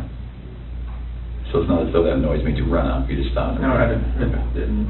Okay. Anything to register with me for that. I just looked in the monitor and it was on Bella. And where is the monitor? Where's the screen that you look at? Is it up or downstairs? It's upstairs. Oh, okay, so you go upstairs, look at the monitor. Yeah, everything's right beside the bed. Oh, your master bed. Okay. Yeah, All right. beside the bed. So she's not in her bed. It's still right there. Okay. She wanted to look at it. And then it was on Bella. Her covers were pulled back. She was just sprawled out laying there. And then it cycled over. So like a 3, 4, 5 second interval between when it cycles from room to room. And it cycled over to Cece's room. And that's when I saw her on top of her. That's when I ran in. Okay. So can we talk about, again, it's very, very hard to talk about, but it's good to make sure that we understand. We don't want anything to be incorrect or inaccurate or anything like that. Was your wife on top of Cece? What did that look like? I mean, was she straddling her? Okay. And where were they? In the bed. On the bed. And so your wife was on top. Was she? Doing this? That's when I was walking up from the back. Okay. So you saw from the back? Yeah. Okay. But she was doing this. It looked like it was like this. Yeah, okay. And then was Cece face up, face down, what? Off to the side. Oh, she was laying on her side, okay. And that's when I pulled her off. And okay. She was limp and she was blue. Okay. There was no movement at all. Oh, she was limp and blue, or limping and blue? Limp and limp and blue, okay. It's like her body was like, right. You pick her arm up and sure. it just falls. Okay. And then what happened? I looked at her and I just got on top of her and you got on top of Shanann? Did the same thing. Okay. Did you have to knock her down? No. She was already on the ground? I just pulled her off on the bed. And oh, kind of one movement? Yeah. Okay. So it's not as though you I didn't pulled her off? No. Like I went up, pulled her down and did that. I didn't know. I lost it. Sure. Okay. So Shanann was laying on the ground? On the bed. On the bed? Yeah, like when she was on top of the seat, I saw what was happening. I pulled her, went down on How the big bed. was the bed? What kind of size is it? Full, clean, you know? I think it's it's probably a queen of some sort. Okay. I have a picture of it somewhere, I think.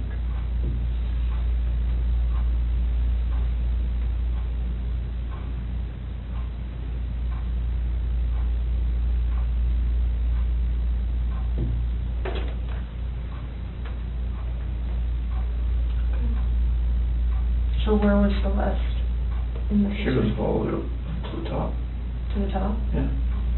And I went in and pulled Shanann down. It was crossways. Like So she was laying this way. As I was.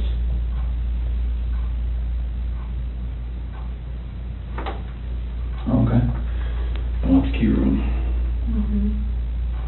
So then, is this picture as you're standing in the doorway to go in? What is that? Is that where? Okay. And then, so were they closer to this side or this side? Cece usually sits in the middle. Okay. And then, so your wife was right on top of her. You could just see that. And then, did you pull her this way or that way, or? So to her head was on this side. Right over here. Yeah. On the left, as you're looking at it. Okay. Did she put up a fight? I lost it so much that it didn't feel like she did. Okay. You're a pretty strong dude. Was she yelling? Was she screaming? Was she talking? Was she scratching you? Nothing? I didn't even feel, I just felt such anger that nothing, I didn't feel anything. Okay. All right. Like if she did, nothing's on me. Was it quick? Was it slow? Was it? I was so numb, it felt like it was over. Fast? Over fast? Okay. Felt like Is it possible her neck's broken? No. So, okay. I've never broken a bone, so I don't know. Okay. All right. Was it a choke like this, or was it like a headlock? A choke. Okay. All right. Can you put your hands out like you had your hands? Like that. Like that? Right. And your wife, you saw her with one hand or two hands? I just kind of from the back, I couldn't really tell.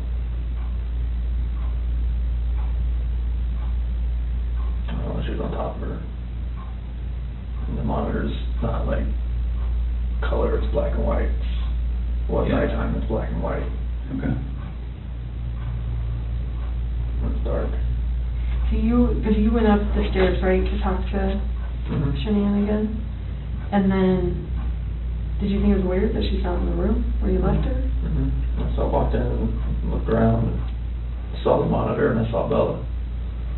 And then switched over to Cece pretty fast, and that's when I saw that. Did you have any inkling that between the time that you finished the talk and the time that you found Shanann choking Cece, you had no inkling she was going to do it? Sure. You both of those kids more than you know. Okay. I mean, people in my family have always said she's unstable. My friends have said she's unstable, but I never would have thought in a million fucking years. Who says she's unstable? my family, my friend Mark, people that have seen her around me. I don't want a bad picture of her. Well, it doesn't look good. I'm not gonna lie. It looks actually pretty bad. Is it possible that when we get these girls, Bella, Cece, and Shanann, is it possible when we get them that we're going to see anything other than the cause of death being her hands? No. Okay. And what I mean by that, and I should be very clear, is that it's some of it's hard to believe that your wife did it, right? You can imagine that. Okay. So is it possible that maybe she did one, and then you got Shanann, so you did to Shanann what she did to one of your daughters, and then you had to just do it to the other one? Okay. So is that's not what happened? No. Okay. Is it possible that, is there any other way where we might see your hands on the girl's neck? No, Lord, no. Okay. And you know what I mean? Because when we find their little bodies, we're going to see the diameter of someone's hand and someone's fingers, right? So is it at all possible we're going to see yours? Okay. No. All right. And I know it's hard, and I know you're probably getting angry at my question, but we have to ask. Okay.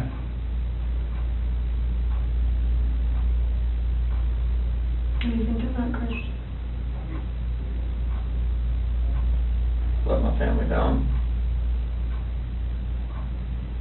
Let my dad down, let my mom, sister, nephew, nieces, friends, co-workers.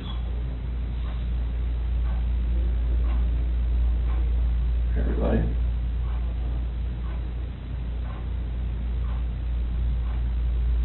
Can I ask you another tough question? And just get it all on the table. When you see Shanann choking, strangling Celeste, and you get her off of Celeste, did you think about calling an ambulance? How come? I see you laying there blue and limp. I mean, I've never seen something like that in my life. I mean, she just way over, nothing was moving at all, no gasp of breath. So, she was totally just blue. So Chris, doing this job for a long time, I know. I know a lot about psychology and as far as what people are thinking, and most parents will never even want to fathom that their kid is dead. Even if their kid's stiff, blue in bed, stiff been dead all night, they still call an ambulance to see if someone can revive their child. And when the ambulance gets there and they're like, gosh, their kid's been dead all night, there's nothing we can do. The parents are like, why are you not doing something? What are you talking about? So that's what we're used to. So that's why I want you to explain to me what was going on in your head and the rage that I felt for what she did. It just took over.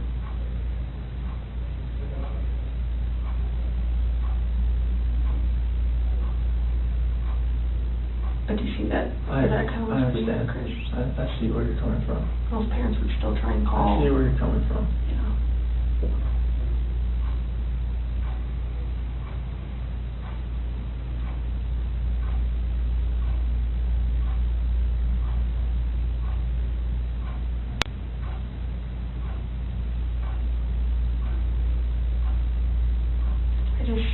I would hate for Shanann to get a bad rap if she didn't have anything to do with it. It's not fair. I know.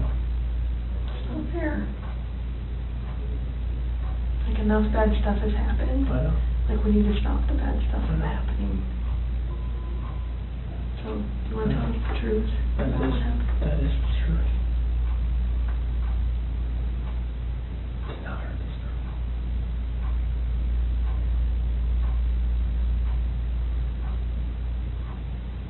I want to make sure.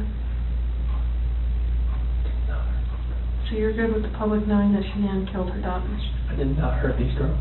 Are you okay with the public knowing that Shanann? Yeah, because I did not hurt these girls.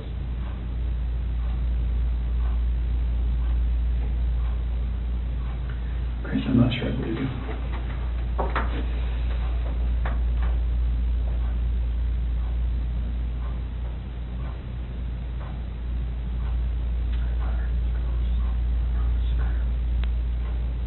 I don't think you meant to. I don't think you meant to. I didn't hurt them. You didn't save them either. You know? I know that.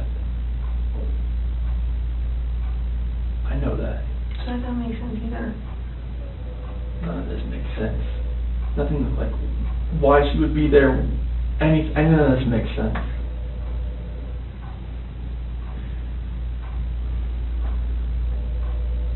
Are you sure Shanann didn't touch you and Celeste? No, my God, no. Chris, you can imagine that we're pretty cynical in our jobs, right? And tonight we've had to talk a lot about a lot of things. And don't get mad, but what it looks like is that you found a new life, and the only way to get that new life was to get rid of the old life. And I think that you killed these girls before their mom came home, and then killed Shanann. And that's what we're kind of left, that's what we have to believe, because it just doesn't make sense. I mean, to her point, if I walked in and my kid was decapitated, I'd call an ambulance, right? So knowing there's no hope. It just doesn't make sense. It just doesn't add up. So either you're this monster who says, I just want this young, hot girlfriend, so I'm going to kill everyone and hope it works out, or something. So I think we're very, very close to the truth, but not quite there yet. So if you're not that monster... I'm not a monster. I didn't kill my babies. Okay.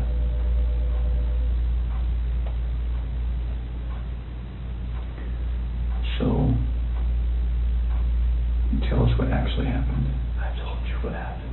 I know, but, you know, we're getting later into the day. We've done this a few times, and we talk, then we show you a little bit of what we're working with, some evidence and facts that we know, and then we kind of get our way to the truth. Just the truth. Okay. Everything I've told you. Truth. So what's going to happen when their cause of death comes back to you, for the girls? It's not going to. Okay. You sure? I'm 100% positive it's not going to come back to me. Who's it going to come back to? That was on top of Cece. Okay. What do you want me to say? I just want the truth. That is the truth. And then what about Bella? Bella was laid out, sprawled on her bed. Okay. And I saw Shanann on top of Cece, so I ran in there. And what happens when a coroner looks and says, sees your fingerprints on her neck? It's not going to be my fingerprints. Okay. What is it going to be? It's going to be Shanann's. Are you sure? Well, we don't know about Bella, right? We don't know about Bella, it's just, I didn't see Shanann on top of her. Okay. That's the commotion I heard upstairs. Yeah, I'm assuming. Okay. Why take their bodies out of the house and bury them? I was scared. I didn't know what else to do. Okay. Nothing was gonna, I didn't know what to do. Yeah. I honestly didn't know what to do. Scared of what? Scared of what everything was gonna look like. My two babies were gone, and I just did that to my wife. And I was the only one left in the house. What do you expect was gonna happen? Yeah. It did look bad, right? It looked, I mean, this was a nightmare. Yeah. Okay. Just think of many problems that you've had with Shanann. At the end of the day, she seemed like she was a pretty good mom, right? I was a pretty good dad as well. You never really know a person until you don't know a person.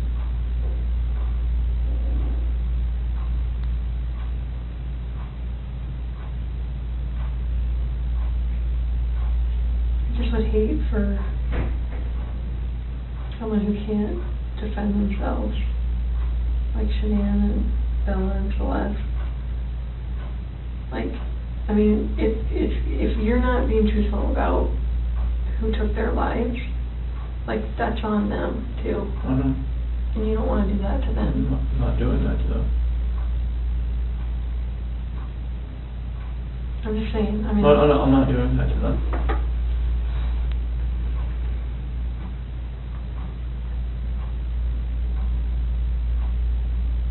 I do think you were a good dad. I think Shanann was a good mom. I think you guys were doing everything you could possibly do for those girls. I mean, look at them. Why didn't you put Shanann in the tanks?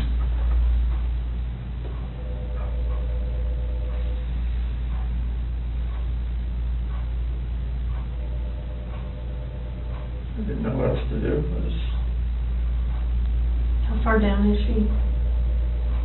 I don't know, like 2 feet maybe. How long did it take you to dig that? No. Give me an idea. 20, 30 minutes. Does anyone ever, like, go up this ladder and, like, look in tanks?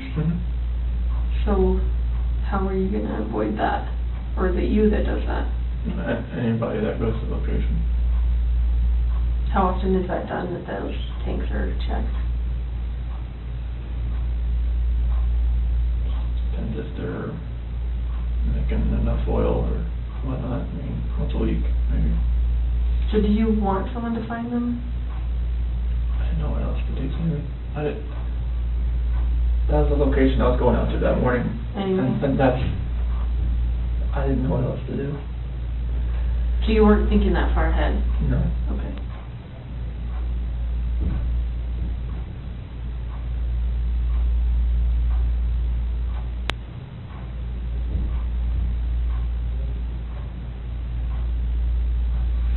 Yesterday when you were talking,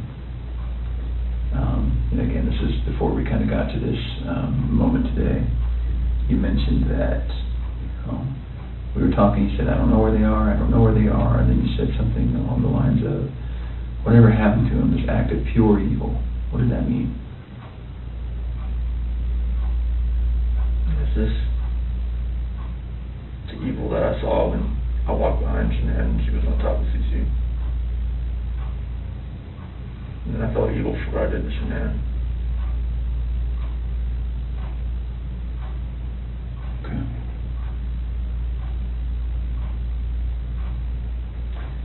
So, one other thing that doesn't make sense to me is, well, I don't know.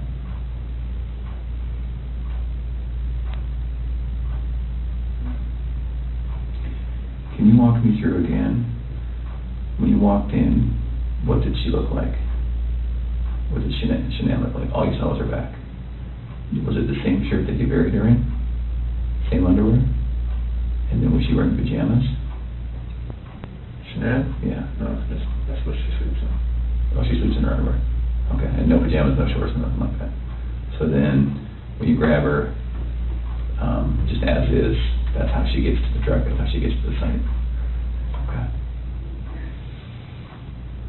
So did Shanann ever go to bed?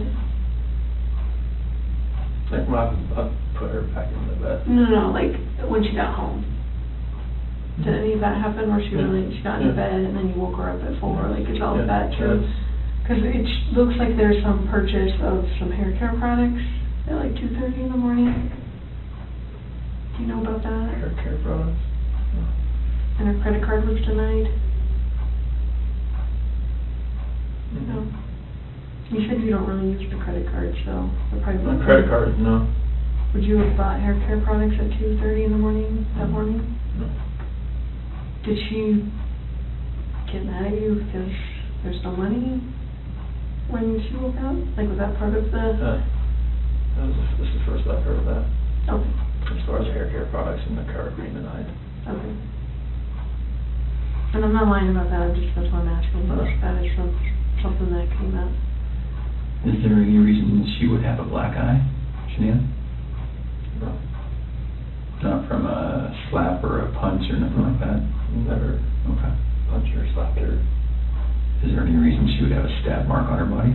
No. Okay. And no other reason for death? Coroner's not going to find rat poison in her stomach? The only way that she died, she was living, breathing, and wasn't living, breathing after your hands on her neck. Okay.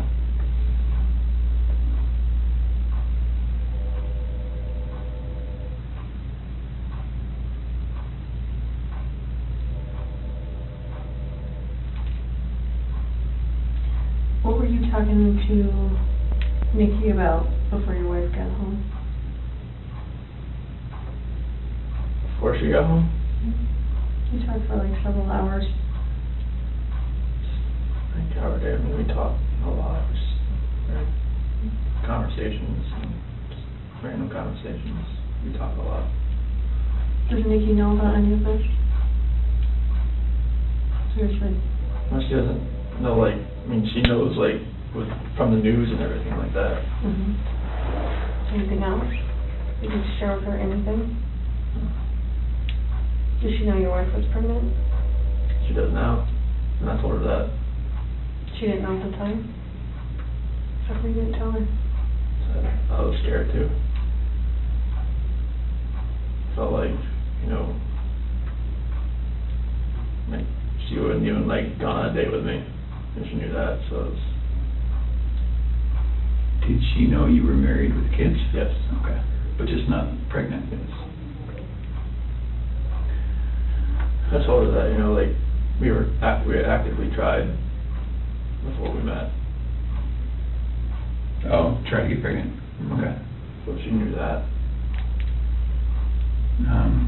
You can imagine that when we go talk to people going forward, everyone's going to try to distance themselves from any of this. Yes. And so if what's going to happen when Nikki says, no, it was our plan to kill everyone and run off together? She's not going to say that. Okay. We were going to talk to her. Absolutely. I have to. So can we get ahead of that for you? Can we get all of that out right now? I mean, so are you sure she's not going to say, oh, I kind of knew he was going to kill him? No. She's not going to say that? No. Okay. And she's not going to say, boy, we were making plans about buying a house or an apartment. She going to say that? No, like, She she was was just, just, like, once I had my own place, like, we could, you know, like, hang out more. okay. So after the separation, after that dust settled, then you would have availability to go see Nikki. You guys had talks like that? Yeah, I mean, like, she generally liked me. Okay. Please don't put her name out there in the news, though. She's been through enough in her life now. Stuff like that we never try to put out.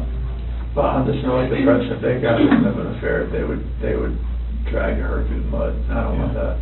Yeah. We're certainly not going to try to make that happen. It's vulnerable in any of this. I know, but the press finds ways. That's everything.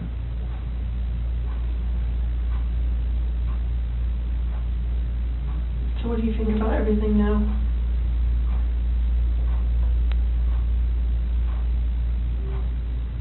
Do you feel sorry for what you did? I wish I wouldn't have lost control and got on top of Shannon and did that. And then did that. What? Took him out to the well site? Yes.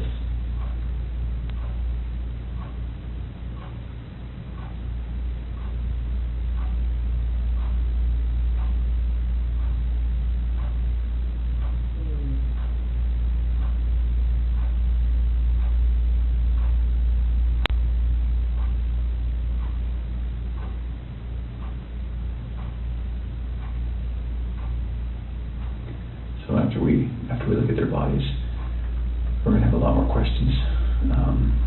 Things are going to be different then, but if you're willing, we'd love to talk to you then too.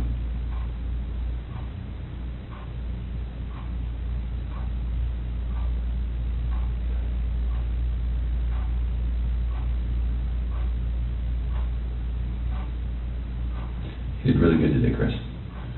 Really good.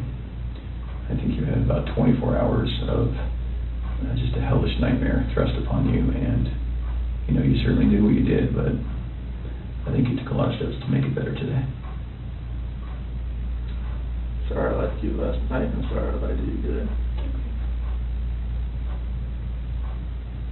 Not okay. I thought you were here for a reason. Well, there's a reason why I came in, because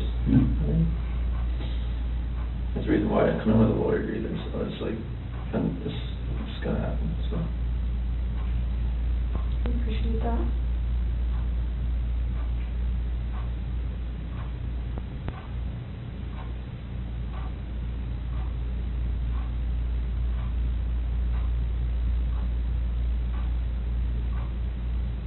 You know, eventually they were going to find them out there.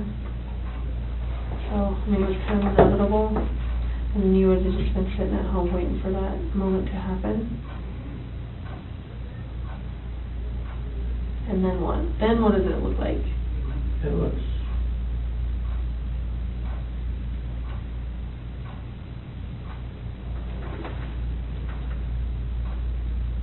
probably just...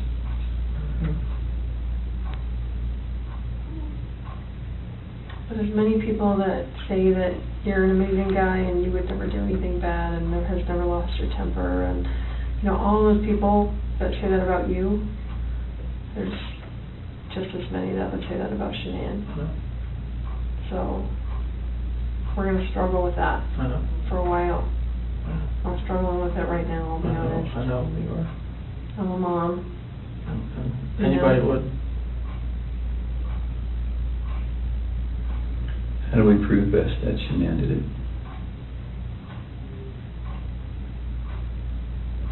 Examine the body, I guess. That's the only thing. We're gonna see her hand marks. The hand marks are not there. Okay. But there are going to be hand marks? Like they weren't smothered, you think? I shouldn't have been smothered, no. And Bella, I don't know, but she was on top of her, and her head was to the side. And there was no pillow on top of her? I didn't see you on the camera off. Didn't see one on top of her, no. Why were there sheets in the trash in the kitchen? Because those are the same ones out there. I didn't know what else to do. I knew eventually this was going to figure out find Shanann. I mean, because... So is she still wrapped in the sheet down in here? It was just laying off to the side. Or maybe the wind took it. So it's right here now? Yeah. It was just next to the side?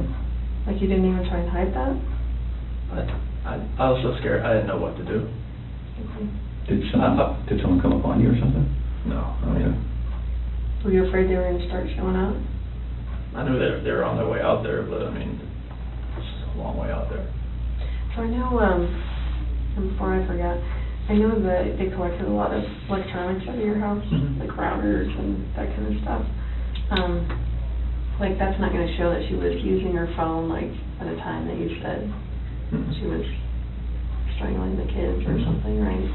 Okay. What is the password to like all the electronics in your house? I know there was an iPad. iPad should be 2385. 2385. There's not one for the Apple Watches, is there? Should be 2385. Is that for yours too? 3387.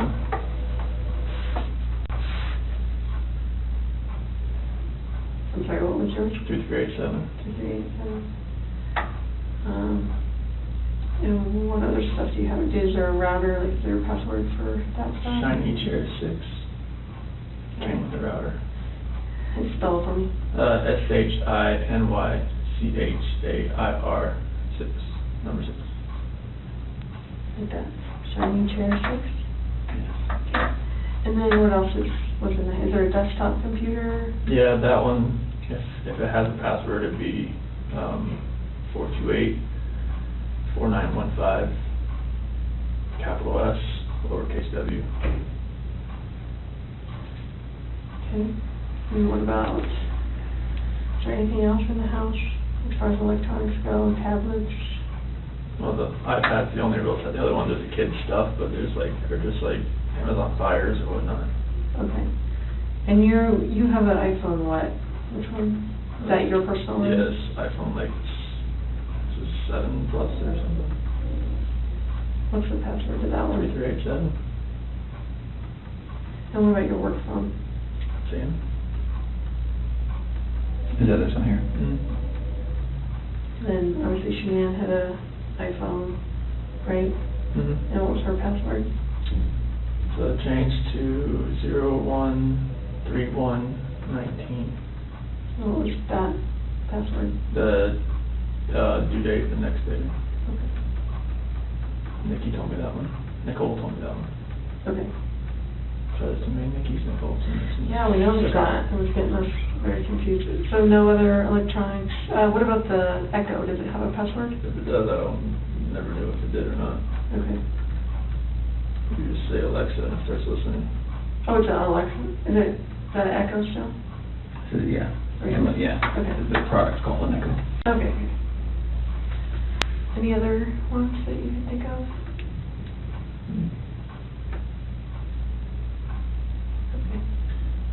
Where do you guys bank? Chase in USA. Which one was the, when you went out to dinner with Nikki? Chase. That was Chase.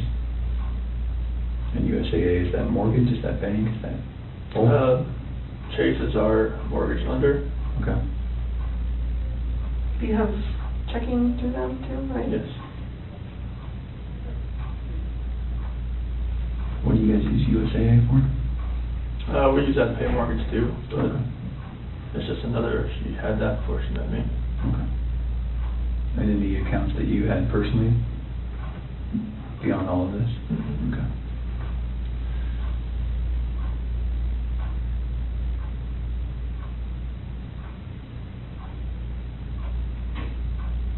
I was going to ask you, I just saw them. Drew a blank.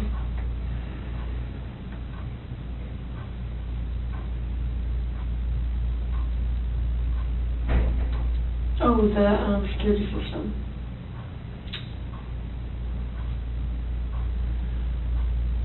There's Vivint, right? Vivint, yeah. Vivint. It's either going to be 3387 or 2385. One of the two. And the passcode, like is Mustang for if you ever have to talk to them. Verbal passcode.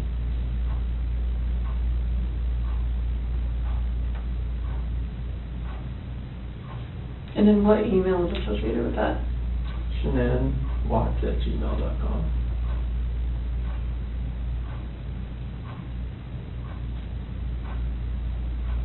Do you know her Gmail password? Could read that 428-1915. It should, any of her, if most of her passwords are that. Okay. Amazon, everything. And what is that? Is a phone number you said? Yeah. What phone number is that? Her ex-husband's mom. Okay, that's weird. You stick with the password. She just remembers it? Or she's had it that long? They were really good friends. Oh, okay. So she just kept it.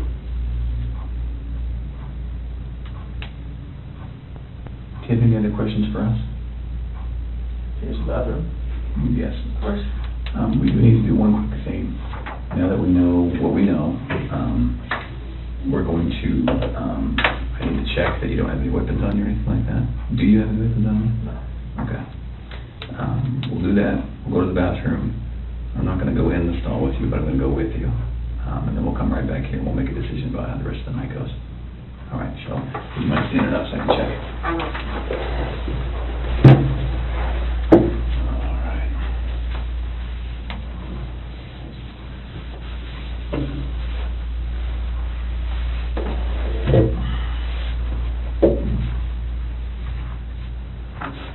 All right, let's go to the bathroom. Okay, so leave this in there? Yes, please.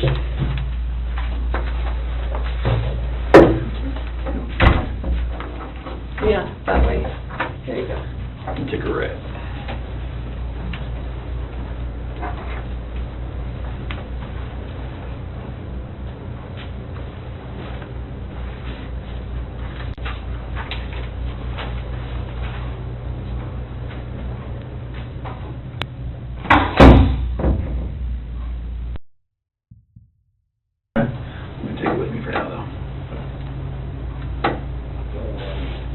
And just for everyone's protection, I'm going to leave that recording. Glasses? Yes.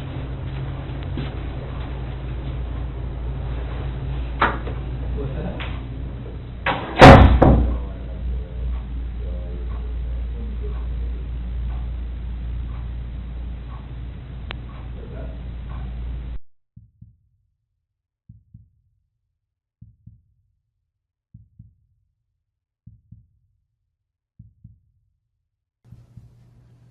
I wanted to say thank you for this moment.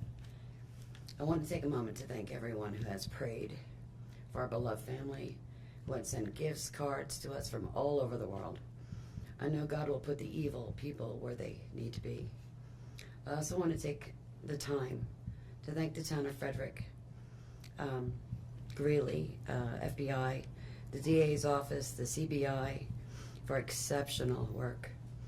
We thank Nicole Atkinson, Shannon's neighbor Nathan, and his family. To me, they're our heroes. They really are. God bless. God makes no mistakes on who He puts in your life. Marriage is about love, trust, and friendship and unity. We marry for sickness and health, to death do us part. Our daughter Shannon loved you with all of her heart. Your children loved you to the moon and back. Shannon's family was her world. Shannon put a crown on your head. But unfortunately, the day that you took their life, God removed that crown. We loved you like a son. We trusted you. Your faithful wife trusted you. Your children adored you, and they also trusted you. Your daughter Bella Marie sang a song proudly. I don't know if you got to see it, but it was, "Daddy, you're my hero." I have no idea who gave you the right to take their lives.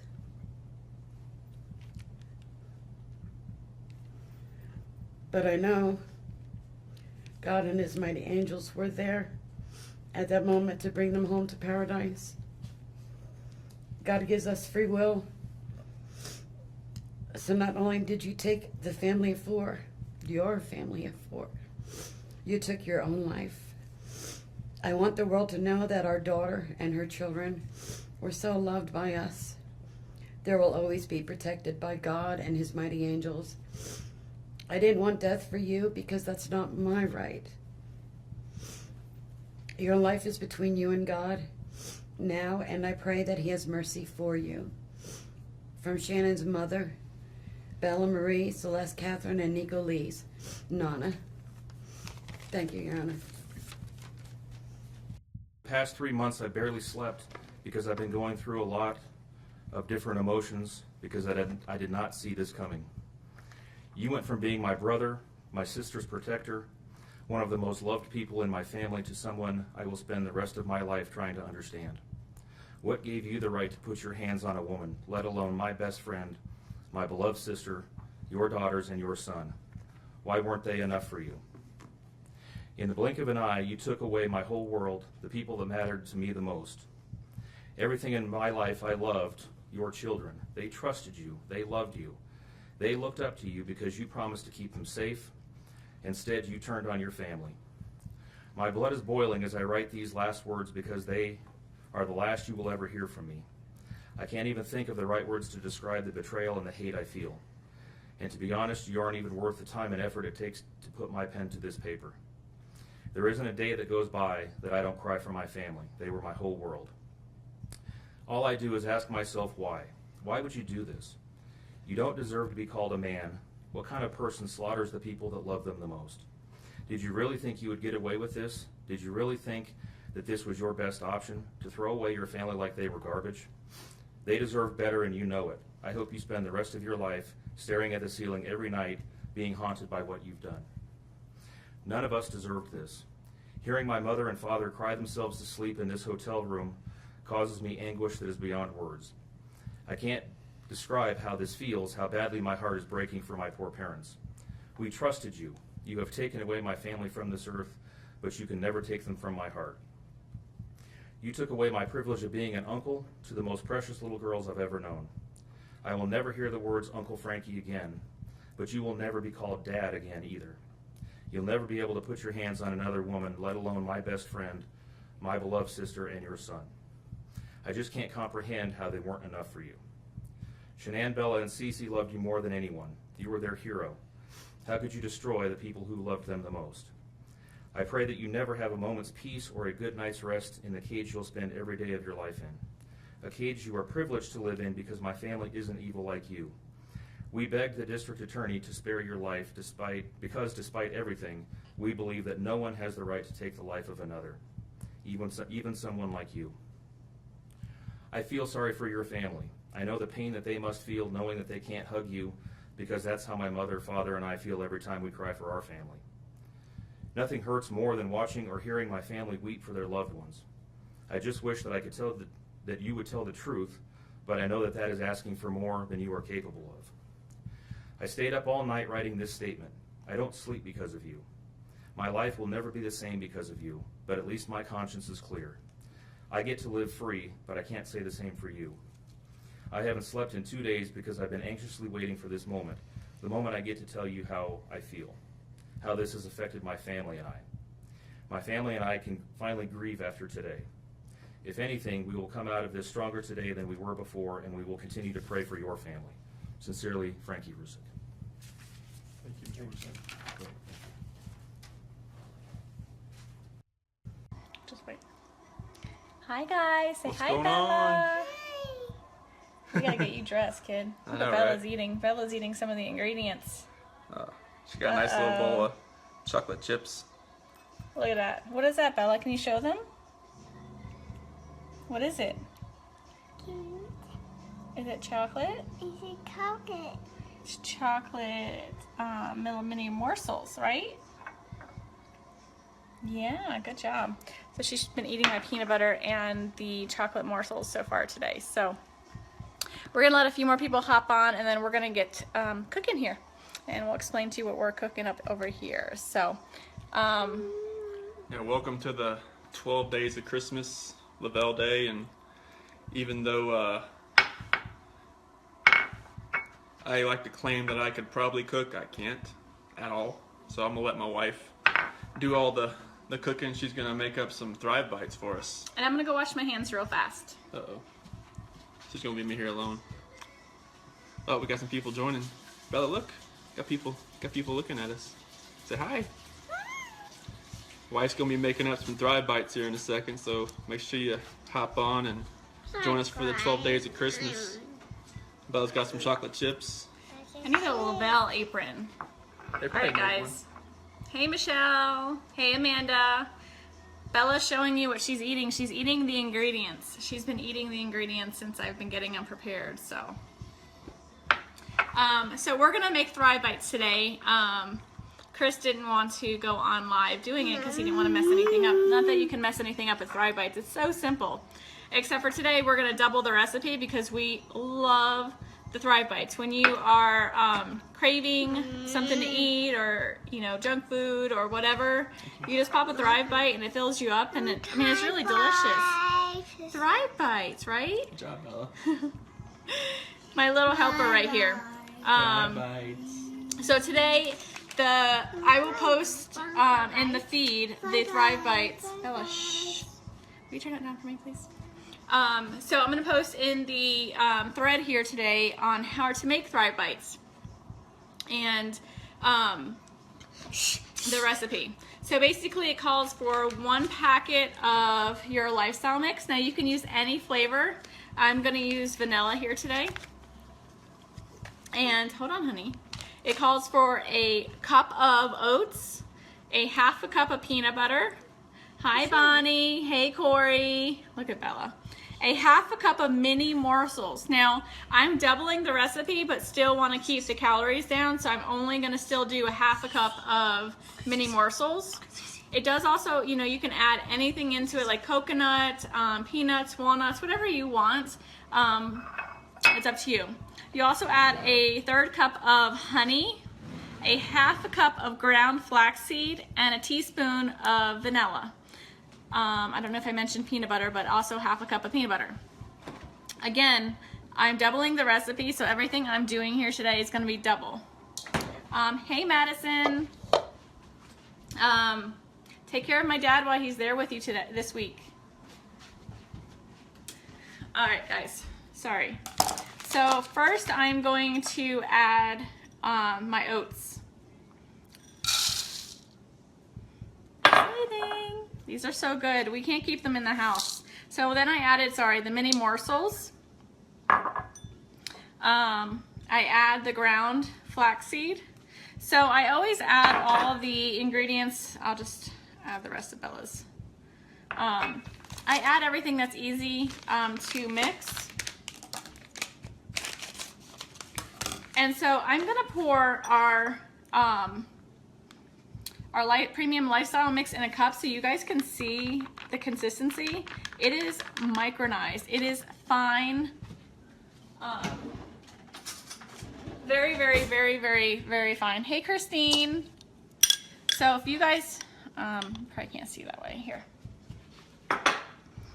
So if you can see how finely micronized it is. I mean, literally it's thinner than powder. I mean, flour. I don't know if you guys can see that very well. So, hey, Mandy. So the Thrive Premium Lifestyle Mix is so fine. I mean, it's very, very, very fine. Let me find the other one. So you add 2 of those because, like I said, I'm doubling the recipe. Hey, Sharon. And so now I just pretty much mix this. And then I'm going to add the honey, the peanut butter, and the vanilla. So look at this so far. Hey, Sarah. So look at our little fried bites so far. They're no bake, super simple, super delicious. Like I said, like I'm going to Punta Cana in February, and I need to continue to, where'd Bella put my spoons? Hold on, guys. I think she took my, hold on.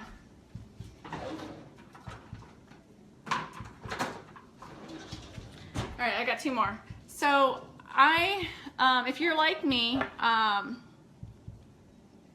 yes, Michelle, they're super delicious. So now I'm gonna add the honey.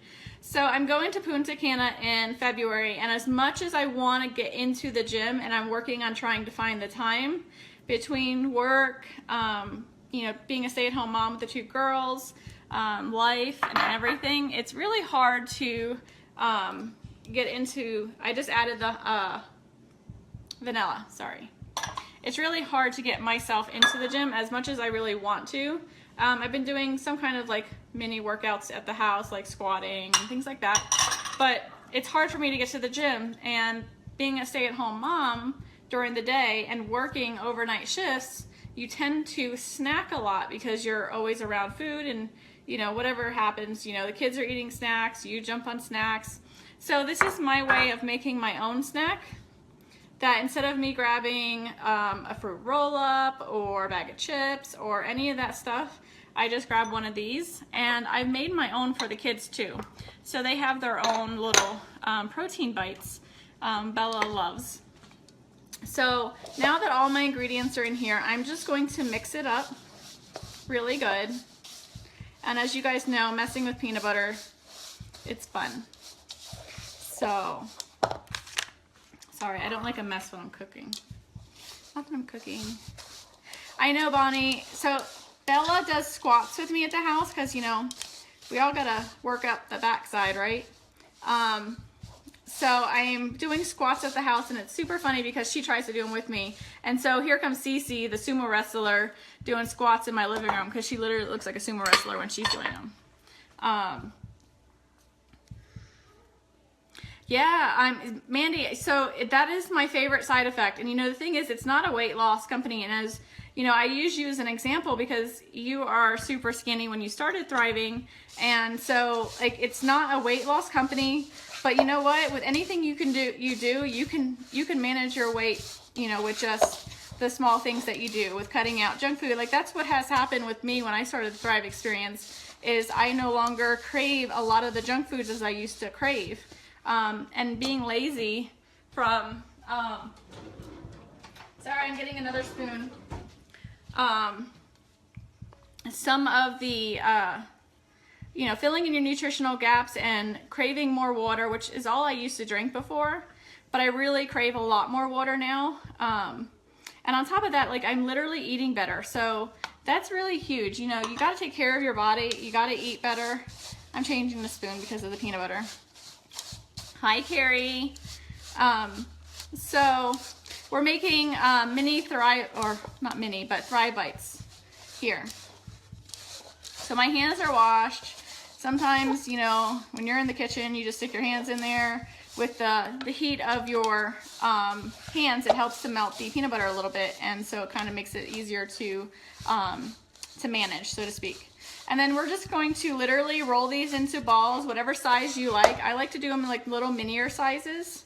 So, and I'll kind of demonstrate here. Let me get this.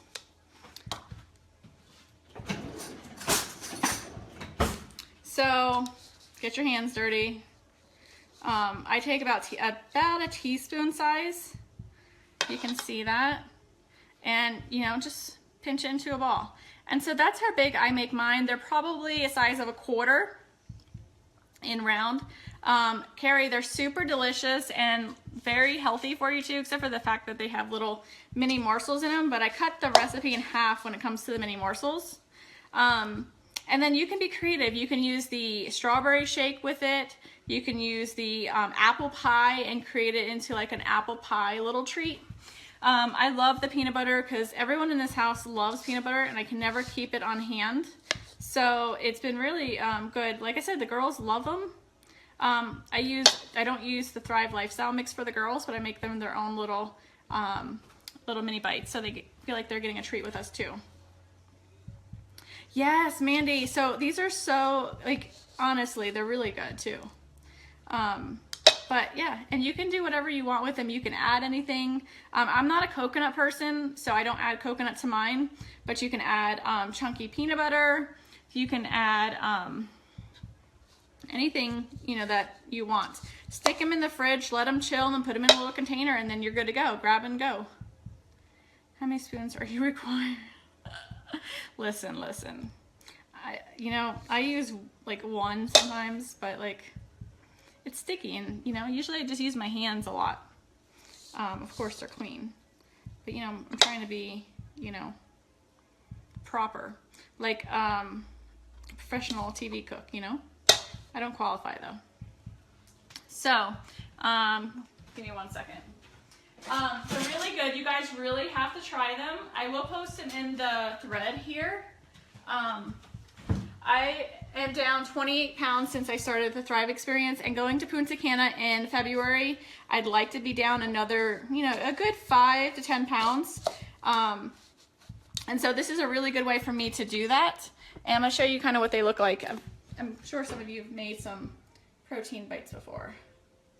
So it's super simple, you guys. Have fun with it. Bella was helping me out, but Chris took her away so she wouldn't talk on the video. Incorporate your kids, like make something for them. And this is super fun. Bella likes to roll these with me, and she does a really good job with it. And it's interaction with your children too at the same time. So that's pretty much it. I'm gonna finish making these, and then I'll come back on later and show you what they look like when they're all done, even though they look the same, just a little firmer. So you guys have a great day, and I'll post the ingredients so Michelle, you can go ahead and continue shopping when you're at Walmart today. All right, guys, have a great day. These are great when you have an afternoon slump of work. Yes, so good. And honestly, like I eat them throughout the day, and they're really good snacks for when I work overnights, because when I work overnights, I tend to snack on a bunch of junk food, like things that aren't good for you. And so these have been really good supplements instead of doing that. So instead of a bag of chips, I'm eating some Thrive Bites. All right, guys, have a great day. This matter comes on for a first appearance. Mr. Warwick, correct me if I'm wrong, but formal charges have not been filed yet? That's correct, Your Honor. The defendant was arrested. Formal charges have not been filed. By my calculation, I believe it will be due to the court at 3:30 on Monday afternoon. Thank you. Mr. Mercer, anything you would like to say about that? Not regarding that issue, thank you. So the court has reviewed an affidavit in support of a warrantless arrest.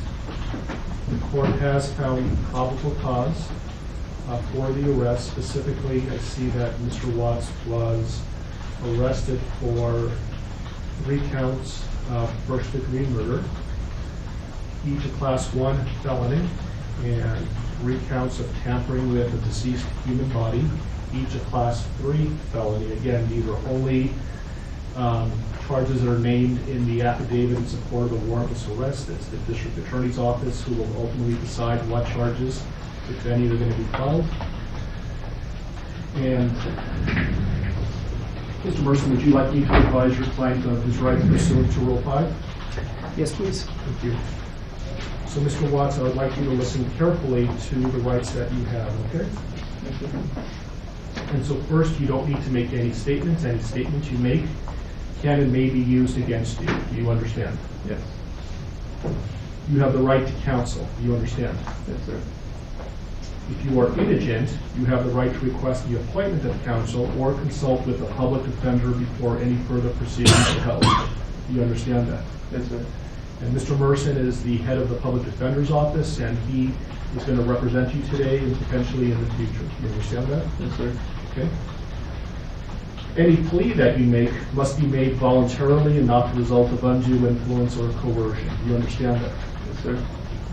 Right now, charges have not been filed, so this is a limited advisement. I intend to bring you back next week once formal charges are filed on Monday, so I can give you a full advisement. But I will tell you that at this point, the court is not authorizing any bail.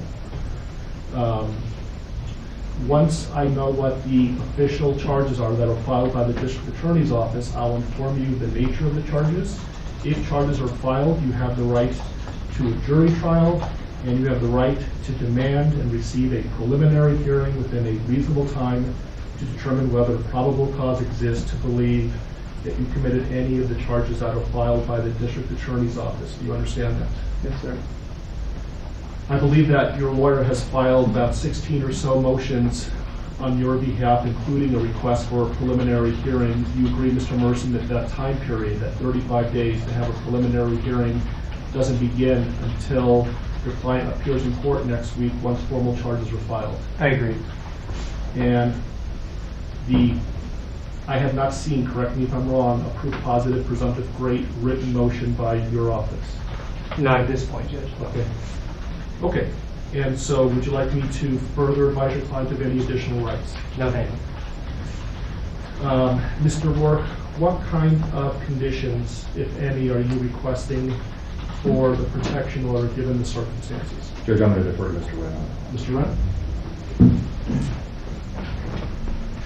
People are simply asking for the standard protection order under Title 18 at this point, given the deceased nature of the victims. And I assume based on the no bond hold, the issue of possessing or having access to or control over a firearm or any ammunition is a non-issue until and if bond is authorized. That's correct. Thank you. So, Mr. Watts, I am going to issue a protection order pursuant to Colorado Revised Statutes 18-1-1001. It's going to state that you not harass, molest, intimidate, retaliate against any witness involved in this case. Do you understand that? Yes, sir. If you were to violate the mandatory protection order, it's a Class 1 misdemeanor. Do you understand that? Yes, sir. And could we talk about some of them? I realize that things are happening very quickly. Motions were filed today. There hasn't been a lot of time to object or to file responses. Mr. Merson has filed a number of motions, some of which potentially may be time sensitive.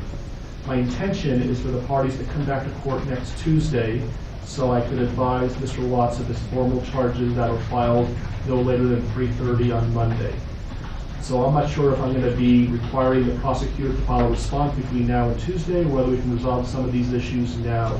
For example, the preservation of certain evidence, like police notes, handwritten notes, like touch DNA evidence, things of that nature. Your Honor, I think we can address some of these pretty quickly, but certainly not all of them. We would be asking for time to file a written response to some of them. Yeah, I'm just concerned about the time that elapses between now and Tuesday, and I want to make sure that the evidence that's being requested to be preserved is preserved. Understood. So for example, can you, any objection for me to order that all law enforcement, both state and federal that were involved in this case, preserve their handwritten notes? Any objection to that? No. So I will grant that request. Did you read Mr. Merson's motion with regard to touch DNA? I believe that was filed under seal, and I have not seen it. It was suppressed, so they should have had access to it. Gail, Christy, can you print out a copy for Mr. Red? Again, I appreciate the fact that this happened very quickly, and so let me get you a copy of that, a hard copy of that, and then you can review it and let me know what your thoughts are. Is there an autopsy that's scheduled to be conducted in the near future? Not yet. It was a 16. 16? Yes. And while we're waiting, Mr. Merson, I noticed that... Actually, I'm sorry to interrupt, Judge. It was D17. D17? Yeah, sorry. So I see that your motions are numbered, but I'm missing 9 through 15. Yeah, I basically counted them and then started off. There were some other people in my office that had filed those other pleadings and not numbered them. I just want to make sure I'm not missing something.